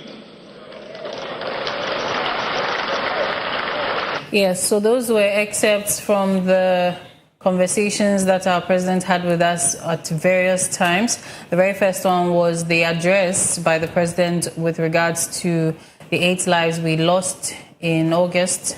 And then the next one was also, I think it has skipped me. The launch of the 24-hour economy. Thank you so much. Yeah. And then the last one was the meeting with the civil society organizations. And we don't have much time, so briefly, let us jumble up the conversation on this. Okay, let me just start with the 8, gallant men we lost in August, and I like how everything was handled, even though they were going to tackle illegal mining in a way and they lost their lives. We appreciate the fact that our president took charge and made sure that the families of these 8 men were, taken care of. They were okay, they were consoled in a way, and we all came together as a people, as a nation to, cry with them, mourn with them. And so it was handled in a good way. We are just praying that the year coming will not experience something like that ever again. Right. And to add up to hers, what we can actually reflect on. I think for this conversation, because of time, since she's taking the tragedy, I would like you to take the 24-hour economy, then you take the conversation with... I think let me take the 24 and he will take the which story. Basically one by one. You can't tell us what to do. Exactly. I'm sorry, I beg you. So yes, meeting with the CSOs. I mean, so it all about Galamsey, the fight against Galamsey. Galamsey, we've talked about Galamsey from day one, from January till now. We are still talking about Galamsey, and then this government has actually done a lot. 2024, people went on demonstrations and all that incarcerated. And government has actually put some measures in place to help fight against this Galamsey. We can talk about the Blue Water Guard and then the 9 months, which actually led to the tragedy. And so I think when we are to reflect on this, we have a whole lot to talk about, the banter between the Galamseyers and security personnel to actually help the campaigns and all that.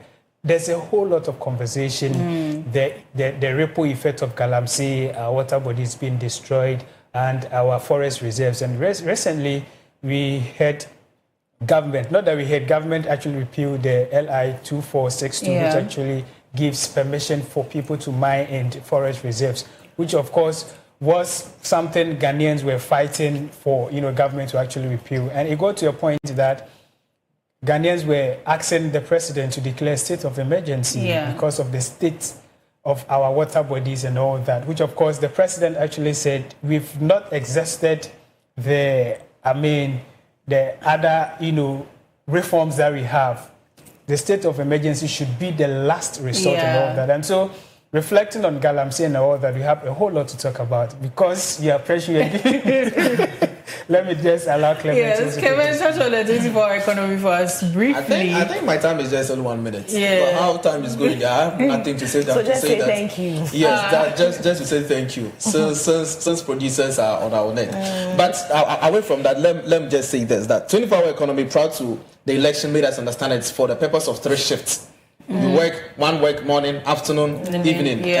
But they brought a whole document that gave a different perspective about the program itself. They must understand that it is a program that is going to make Ghana more self-reliance. They are going to get our food security. They are going to make our supply chain very strong. And also it's going to make sure that people patronize made in Ghana products. There was an amount of money, that's $4 billion United States dollars, that was estimated to be used for 24-hour economy. But only $300 million was from government, and the rest, that is 7%, the rest from the private partnership with other organizations. Yeah, this is when we heard about the introduction of introduction in electricity for companies that works in the evening or the night hours. Some percentage being scrapped off in terms of electricity for them, and also in terms of they're going to create what we call the market hub at district assemblies, and also the district assembly common fund. Viewers, you forgive me because of how I'm running. And this assembly common fund, an amount was allocated there that every district assembly should actually form or establish a market, 24-hour economy market in all district assemblies. So this is purposely brief I want to say about 24-hour economy. Right. Thank you so much. We apologize for skipping through the last parts of the conversation. Unfortunately, we cannot hog all the time on the show. We have other segments. Thank you so much, my dear co-hosts, for joining me. Pardon? Christmas? What's up for Christmas wishes? 30 seconds. 30 seconds. 10. Yes. Any Christmas wishes before we move to the next segment? All right. So I would like to seize this opportunity to wish my lovely sister, Eunice Amoanochi, a happy Christmas and a prosperous New Year. Thank you for coming through for me at any time. You are the real MVP. God bless you. And then to Joanna Amoanochi, I call her Suti Joanna. God bless you. God bless you. And God bless the Amoanochi family. Right. Thank you so much, Miriam. Merry Christmas to my family and friends, enemies. God, every single person. I wish you all. And to that very important person in my life, Merry Christmas. Yes, Kevin.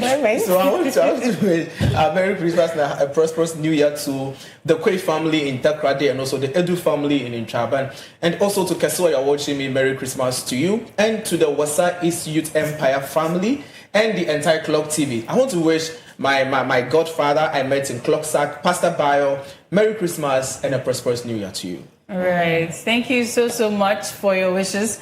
Merry Christmas to everybody watching, all our loved ones, all our team members. Up next is the business segment with Clement Yabankwe. Do stay tuned.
Hello, good morning to you, and many thanks for joining me on the Business Update segment on the Koko Digest Morning Show. My name is Peter Nsia. Now to our stories. Demand for government treasury bills remained strong for a fifth straight week, with the latest Bank of Ghana auction recording 18.48 oversubscription. Total bids across the 91-day, 182-day, and 364-day bills reached 3.91 billion Ghana cedis, surpassing government's 3.30 billion Ghana cedis target. Out of the total amount tendered, 3.85 billion Ghana cedis was accepted. There's more to this. The 91-day bill continued to dominate investor interest, attracting 2.4 billion Ghana cedis in bids, all of which were taken up by the government. The 182-day bill saw demand of 781 million Ghana cedis, with 726 million Ghana cedis accepted, while bids for the 364-day bill stood at 686 million Ghana cedis and were fully accepted. Market analysts say the renewed appetite for treasury bills reflects stronger participation from banks and an improved maturity structure, both of which contributed to the oversubscription. Meanwhile, yields recorded marginal increase across all tenors, signaling sustained demand at the auction. The 91-day bill yield inched up by 1 basic point to 11.09%. The 182-day bill rose to 12.52% from 12.43%, and the 364-day bill increased by 3 basic points to 12.94%. The next auction, the Treasury aims to raise 3.99 billion Ghana cedis from the 3 short-term instruments. Away from the Treasury bill, let's move on to the cedi, the exchange rate. According to the Bank of Ghana data on Monday, December 29, the cedi was trading at a buying rate of 11.09 and selling rate of 11.10 to the dollar. The pound sterling was quoted at 14.98 for buying and 14.9 for selling, while the euro traded at 13.07 on the buying side and 13.08 on the selling side. Performance follows renewed government efforts to strengthen the local currency. President John Dramani Mahama has noted improved confidence in the cedi, highlighting a shift toward pricing goods and services such as rent in local currency rather than dollars, and encouraged the Bank of Ghana to sustain its current measures. Meanwhile, Bank of Ghana Governor Dr. Johnson Esiama has called on individuals and institutions to collectively safeguard the cedi, stressing that currency stability is a shared responsibility. He has also cautioned against holding foreign currency in participation of cedi depreciation. This is urging Ghanaians to uphold the value and integrity of the local currency. And on to our last story, the Tema Oil Refinery has restarted crude oil refining after several years of shutdown following major maintenance work on its crude distillation unit from August 1 to October 30. The 3-month turnaround was completed according to international engineering and safety standards. Regulatory inspections by the National Petroleum Authority confirmed that Tema Oil Refinery met all operational and safety requirements, allowing refining operations to resume. There's more to this story. Operations will initially follow a phased approach to stabilize systems and optimize performance ahead of full recommissioning. As part of its upgrades, a new furnace, F61, has been installed and will be integrated into the CDU in the coming months, increasing capacity from 28,000 to 45,000 barrels per stream day, with medium-term plans to reach 60,000 barrels. TOR acknowledged government support in the refinery's revival and reaffirmed its commitment to safe, efficient, and sustainable operations as it seeks to strengthen its role in Ghana's energy sector. And this is all we have for you on the Business Update segment of the Koko Digest Morning Show. Thank you for staying with us. My name is Peter Nsia. Up next is the lifestyle segment with Miriam Abnadidi. Stay tuned.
to be cutting vegetables in the farm. Hey. But it's something which seems like we grew up with.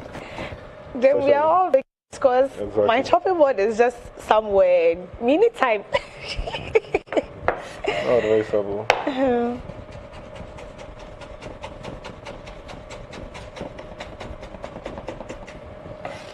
So, cutting, we have different types of cutting. Okay. We have the julienne cut, the cubes, the diamond cut. I've mentioned Juliet, right? Yeah.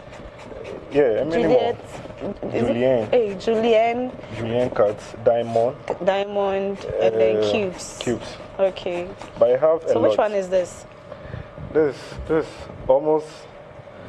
This is not diamond, but it's supposed to be diamond, but not diamond. Okay.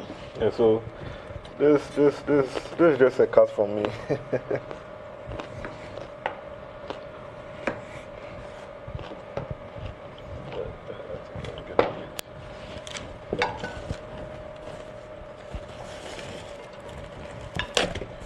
So each and every cut with what is being used for. Used for, okay. So I could tell, or I could say that we are actually doing something in assorted.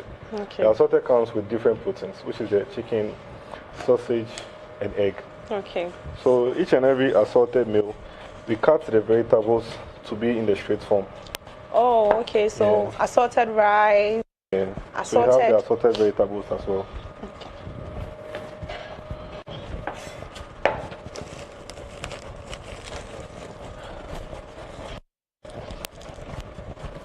Then for the fried rice vegetables, that comes with the cubes. Oh, okay, yeah. I've been seeing that a lot. Yeah. What about salad? Salad we shred and we grate. Okay. So it depends on the salad you are doing. You have the Ghanaian salad, which, you know, that's what people normally used to like because it contains the sardine, the boiled egg, and everything. You have the green salad. You have the vegetarian salad. You have a lot of salad. Okay. Depending on what you want.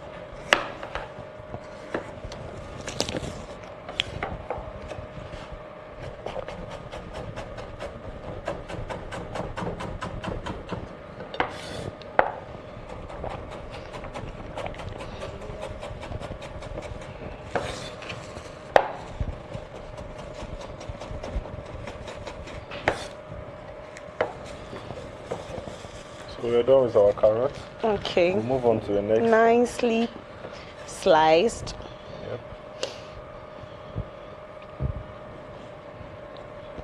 Okay.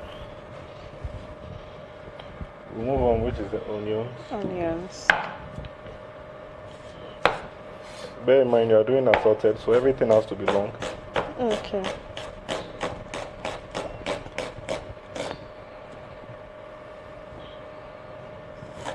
So since you started cutting like this, have you, by mistake, several times, chopped your hands? several times. Yeah. Hey! I never give up because it's very fast and also nice as well. How is this nice? It looks scary. Well, it's nice on camera.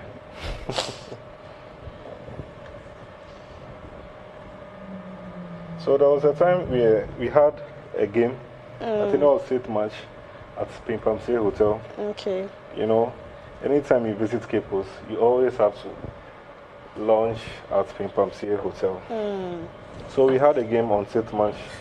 Every department with what they do. Yeah. So we come to the kitchen department. We had the fastest filleting, the fastest chopping, and bringing something new. Yeah. So afterwards, they proceed from there. So did you partake in that game? Oh, you didn't go to show them what you can do? It was only meant for the cooks. Oh, okay. Yeah.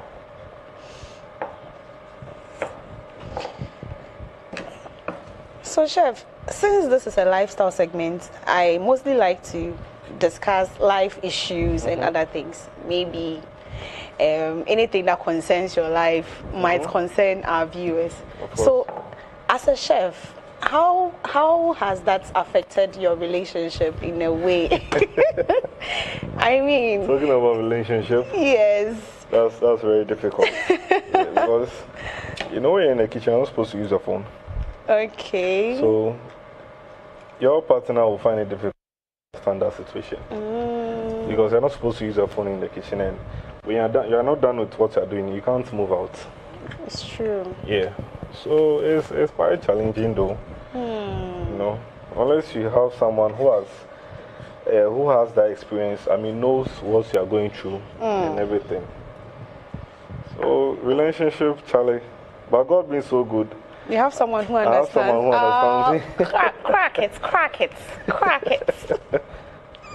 Shout out to her wherever she is. Shout out to you wherever you are. I wish I could mention her name. Mention. The WhatsApp, yes. Oh, just mention and wish her a Merry Christmas. She knows herself. Hey! Merry Christmas wherever you are. You are the one, you are the chosen. I'm just tempted to mention her name. Oh, mention, chef. Mention. Sorry, in the next episode, I'll bring her along. Okay. So on that note, let me just say a big thank you to, can I have a zoom on my wrist, please? A big thank you to NAS Luxury Watches and Accessories. NAS Luxury Watches and Accessories. I told her we'll be doing something that has to do with cooking. And now I was like, hey, cooking, the idea could show me watch like a crash more. NAS Luxury Watches and Accessories. Thank you so much for giving me this beautiful watch. Okay. So anytime you visit home, your family, do you cook? Or your mommy still wants to cook for you, Eja? Yeah, Mama ba? Of course. I'm the only child of my mom. So you can just imagine. She just doesn't want me to do anything. Well, she knows the pressure I'm going through. Well, she understands everything. Oh. So we have a few papochito, which you will chop it. Why did you decide to add papochito?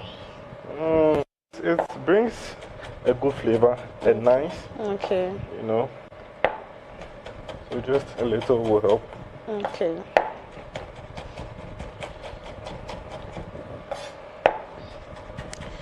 And so yes, we are still in the festive season, and don't go dry with your spaghetti or your noodles, and please, we beg you, the normal way of doing spaghetti and noodles, you have to learn something new, add something. I've seen a couple of videos where people put spaghetti in bread and try it.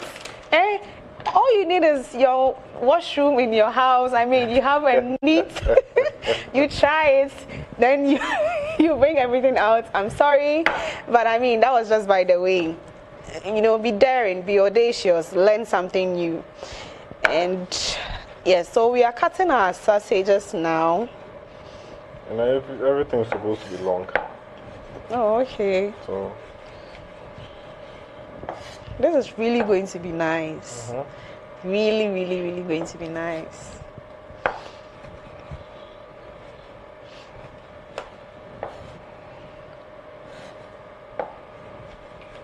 So when you come to Pimpamse, we actually don't have this in our menu.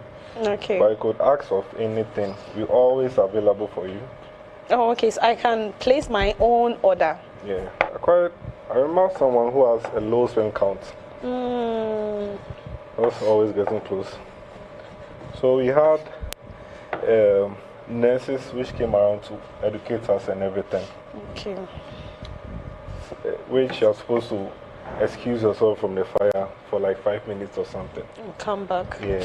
But that 5 minutes itself, Charlie, you need to use it for something reasonable. I know, right? So you can't be excused.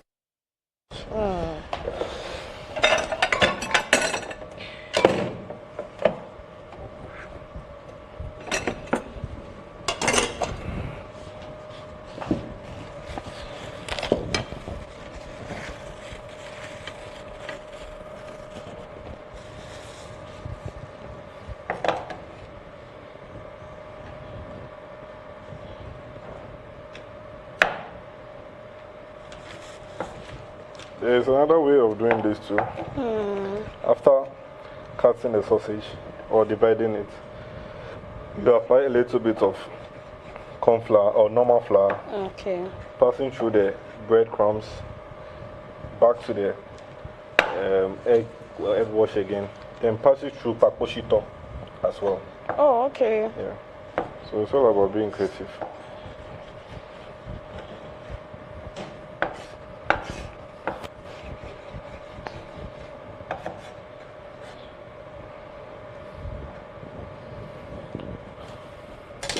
With our eggs. Okay.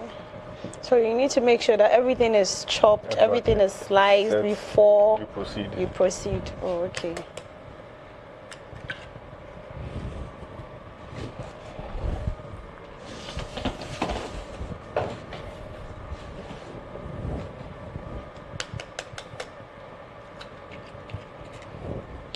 So to determine whether the egg is fresh or not, you have two different ways. Very necessary. Yeah. So first and foremost, you use your phone light or a torch or anything to determine by, can we have a demonstration or something? Say again, my phone. Yeah, if you can on your phone light. Okay, lights, okay. To determine whether the egg is fresh or not. I hope my light is bright enough. Okay, I think you can look at it. So you have your egg, place it on the light. I think there are a lot of light here, so you won't be able to see. It has this reddish light which comes out of it, which shows how fresh the egg is. Okay. But when it comes out black or dark, then the egg is spoiled. Oh, okay. And that's the first way. And the second way, you have your water in your cup or bowl or anything. Then you immerse the egg in it. When it flows, then it's good. But when it sinks, it's spoiled. Wow. So when it sinks, it has a lot of weight in it. Okay.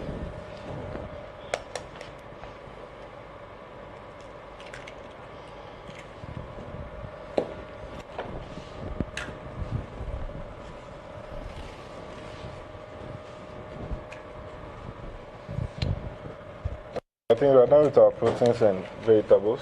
So that was right. We'll proceed by frying our protein, which is the chicken.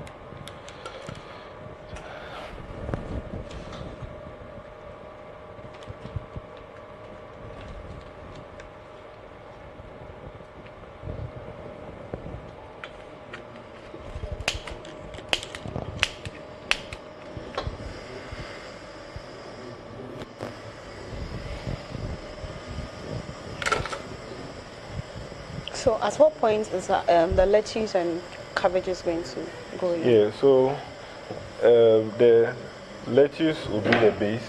Okay. Will be more like a foundation on the plate. Okay. But the cabbage is supposed to go on now.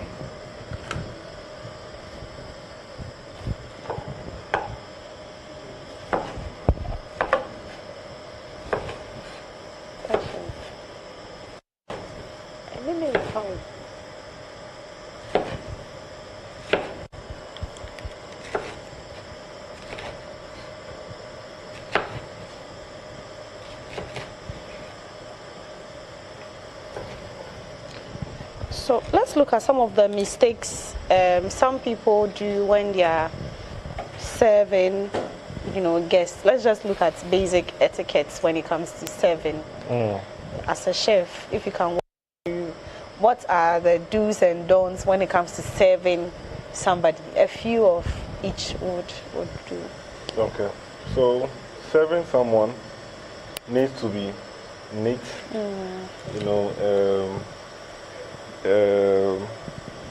How do you call it? Creative, something new, something attractive for the person.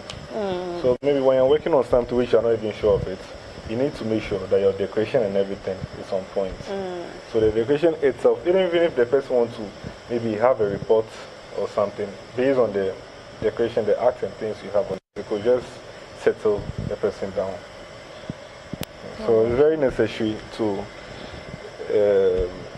be creative. Yeah.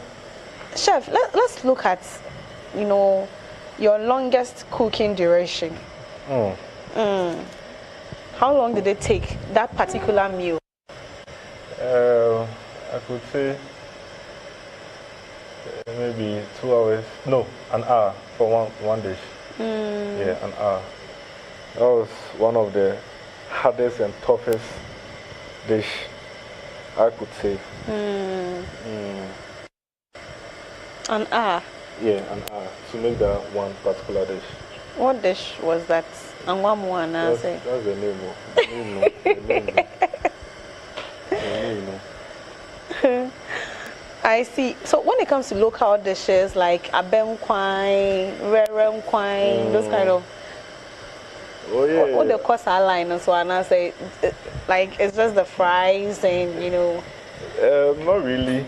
Sometimes we do the local dishes as well. Oh, okay. Yeah, which is the emoto and etel. I think I got to know the difference between etel and emoto when I went to Cape Coast. But I thought all was the same. Yeah. And akeche. Yeah. Acheke. Yeah, acheke. Okay. Yeah.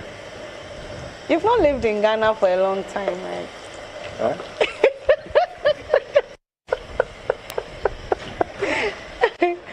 And also you've lived here all your life. The only place I've been to is Nigeria. That guy is only 1 week.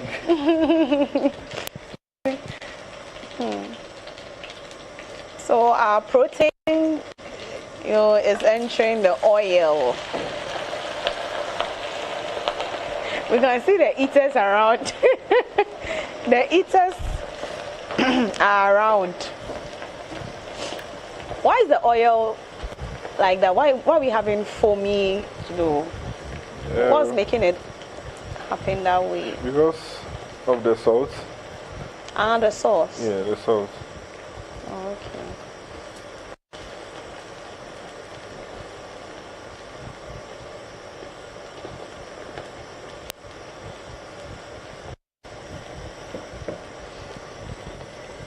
Why didn't you put all in it? It will come out.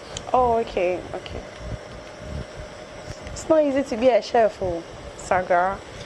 I have to know so that I don't end up pouring everything in it before I burn my house. I could say all my experience where I got everything or like got inspired and everything was yeah. Shout out to my chef again, Chef John. Hi, Chef John. Yeah, and the sous chef, that's Josephine. Hey.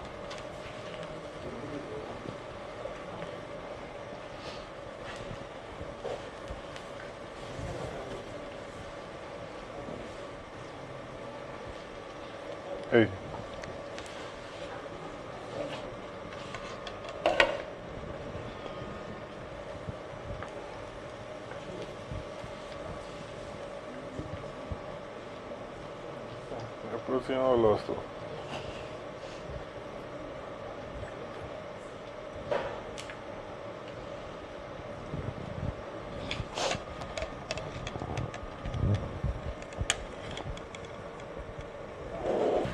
So this is our chicken fried already, and this is our sausages, and then our vegetables already. Okay, so if you're in the house with your family, don't hesitate to try this out. You're really going to love it.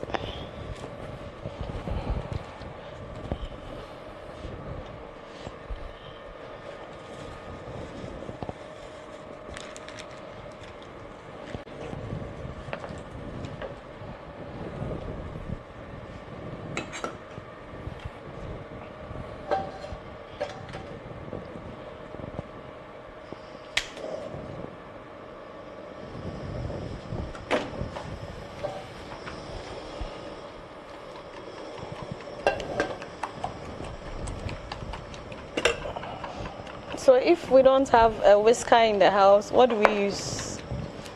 As we Spoon. all, exactly. Hey, muchebio. So what's the difference? What's the difference between this and then a normal this spoon? makes it faster. Ah. Yeah, and the spoon when you're using, if you don't take it, you can just spill off. We'll just make it easier. Oh, okay.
So, Chef, let's get into your background a bit. Maybe your friends and family would be watching you.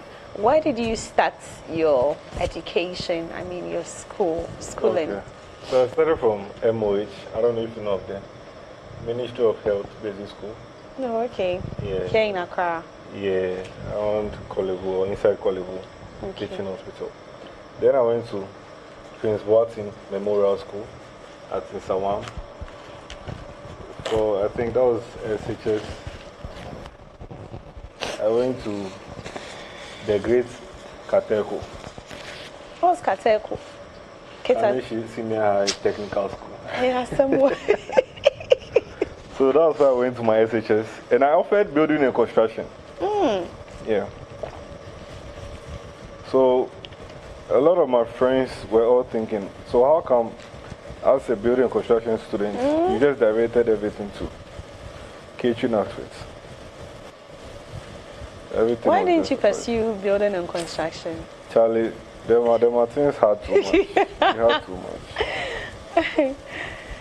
much. I see.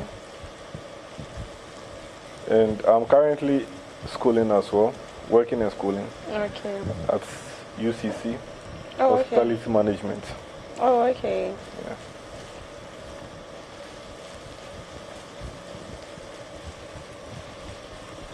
I wouldn't want to talk about UCC because I'll end up being biased. So let's just continue.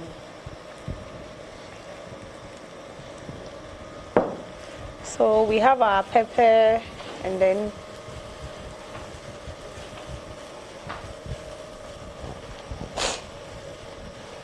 we're going with our vegetables. Okay. Starting with carrots.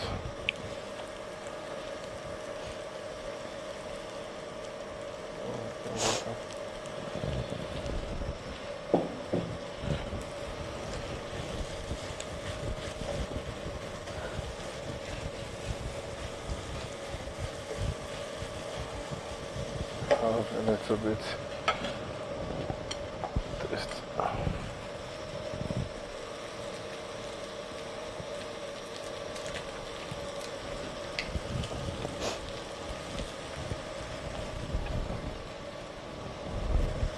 Then our bell pepper. Oh, it looks very colorful.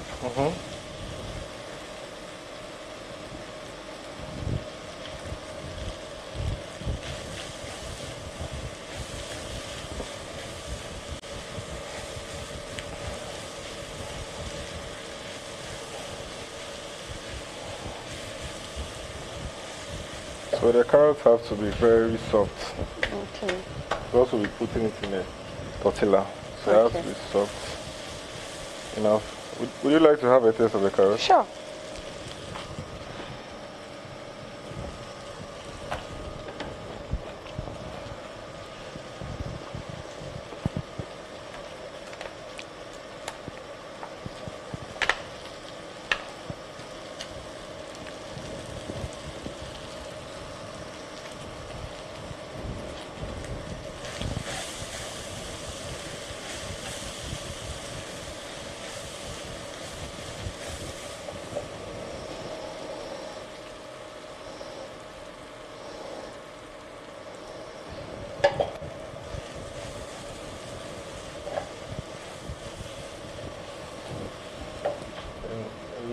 bits of protein. Sausage. So at what point will onions be going in? Not any moment from now. Oh, okay. Onions is a type of vegetables which can easily get missing. Yeah.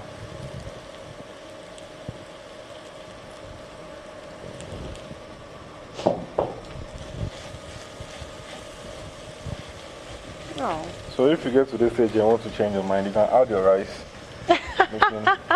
It's true. I beg, don't try this at home. What he just did, please don't try it at home. Unless you have a clean kitchen.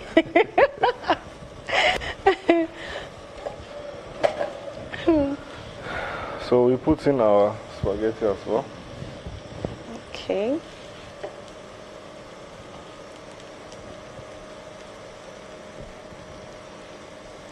Why does our spaghetti look darker?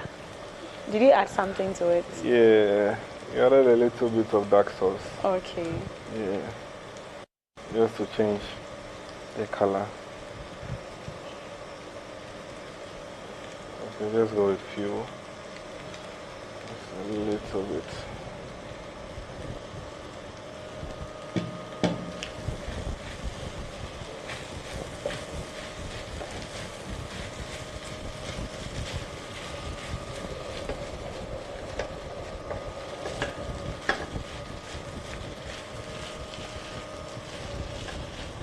Then we have our oyster sauce.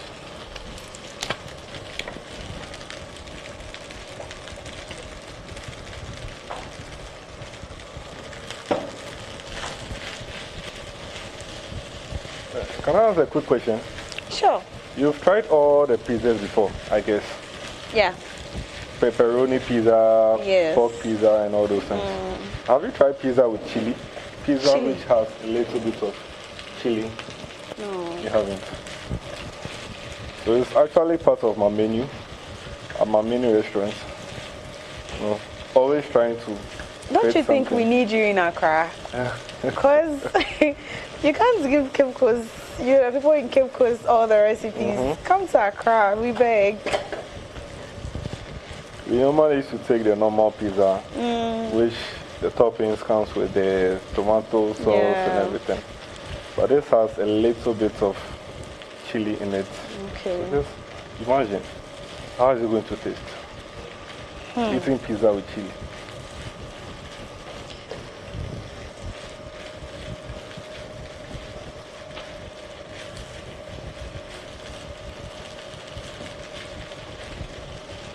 Someone would have just ended here and eat it like that. Why do we need to go the extra mile? Yeah, just then we are still.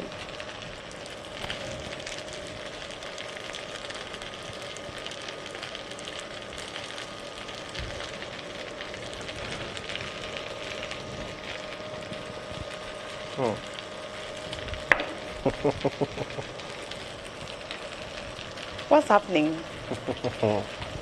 Miracles is about to happen. Hey!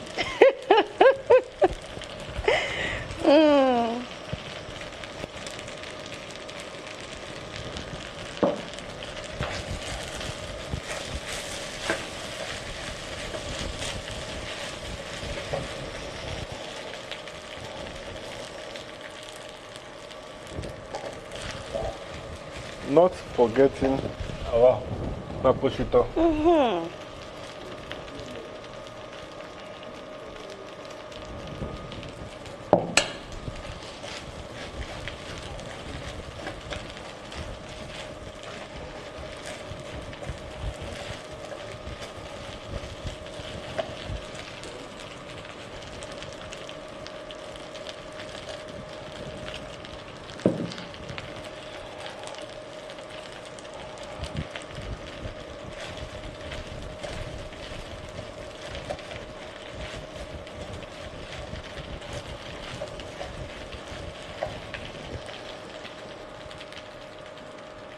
So, whilst it's on low heat, let's prepare our tortilla. The tortilla, we have the front and the back. Okay. So, this is the front okay. and the back. We have it set.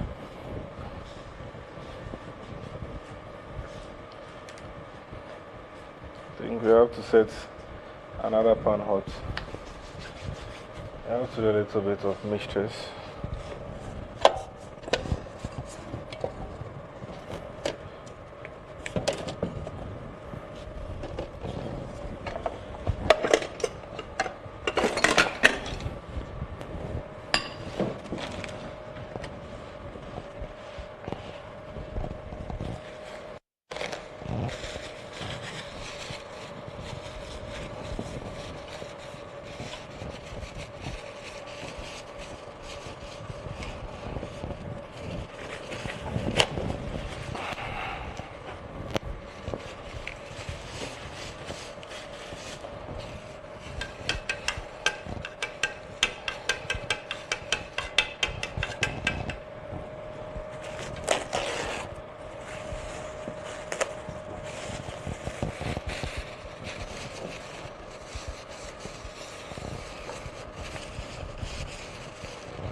So it's just a mixture of ketchup and then mayonnaise. Okay. So very nice though. Can you bet?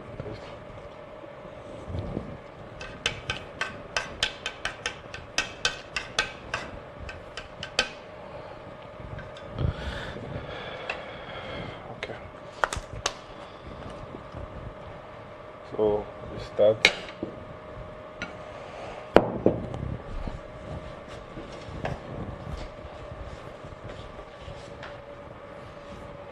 It's just a normal vegetable noodles. Yeah, nothing secret, so just the proteins and the vegetables.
Also to bring out the color.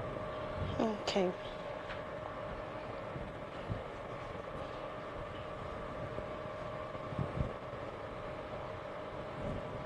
There's some sliced onions.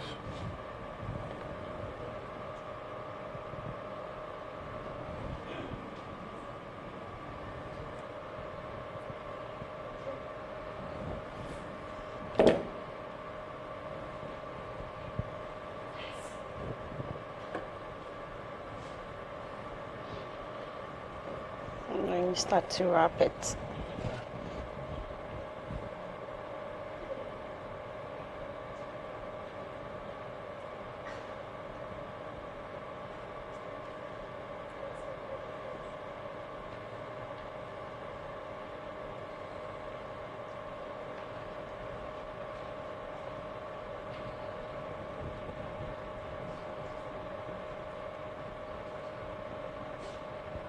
You know, if you've done spring rolls at home before, there's this feeling we have, which you will just be doing like this way. I could just get a perfect shape out of it. So after this, do you eat it directly? Nope. What do you do with it? So set the pan on the fire with a whole low heat.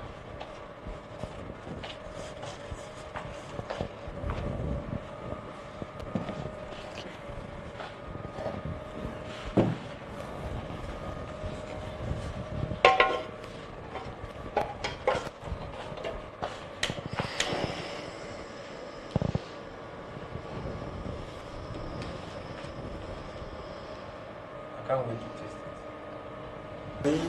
Going.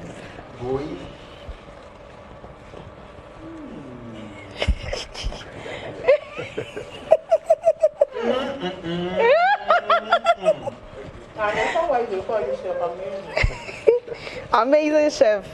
Wow. Let me also have a bite. Ooh. Okay, But I think without a wrap, it tasted great for me. I'm not a wrap person. So whilst chef is giving his contact, chef, okay, let's hear you. I'm just serving myself. So you can get me on 059 208 6104. Okay. 059 208 6104. And on Snapchat, Collinson 552. Collinson 552. Men on Snapchat. Okay. So on that note, this is how we end today's lifestyle segment here on the Koko Digest Morning Show. Our guest was Chef Collinson, and he came through for us. Thank you so much for tuning in. As you can see, my mouth is full, and I can't wait to get off the screen. So thank you so much, and a Merry Christmas to all of you. And have fun with your families. Stay at home with your families and prepare, amazing dishes like this. See you same time next week. Bye.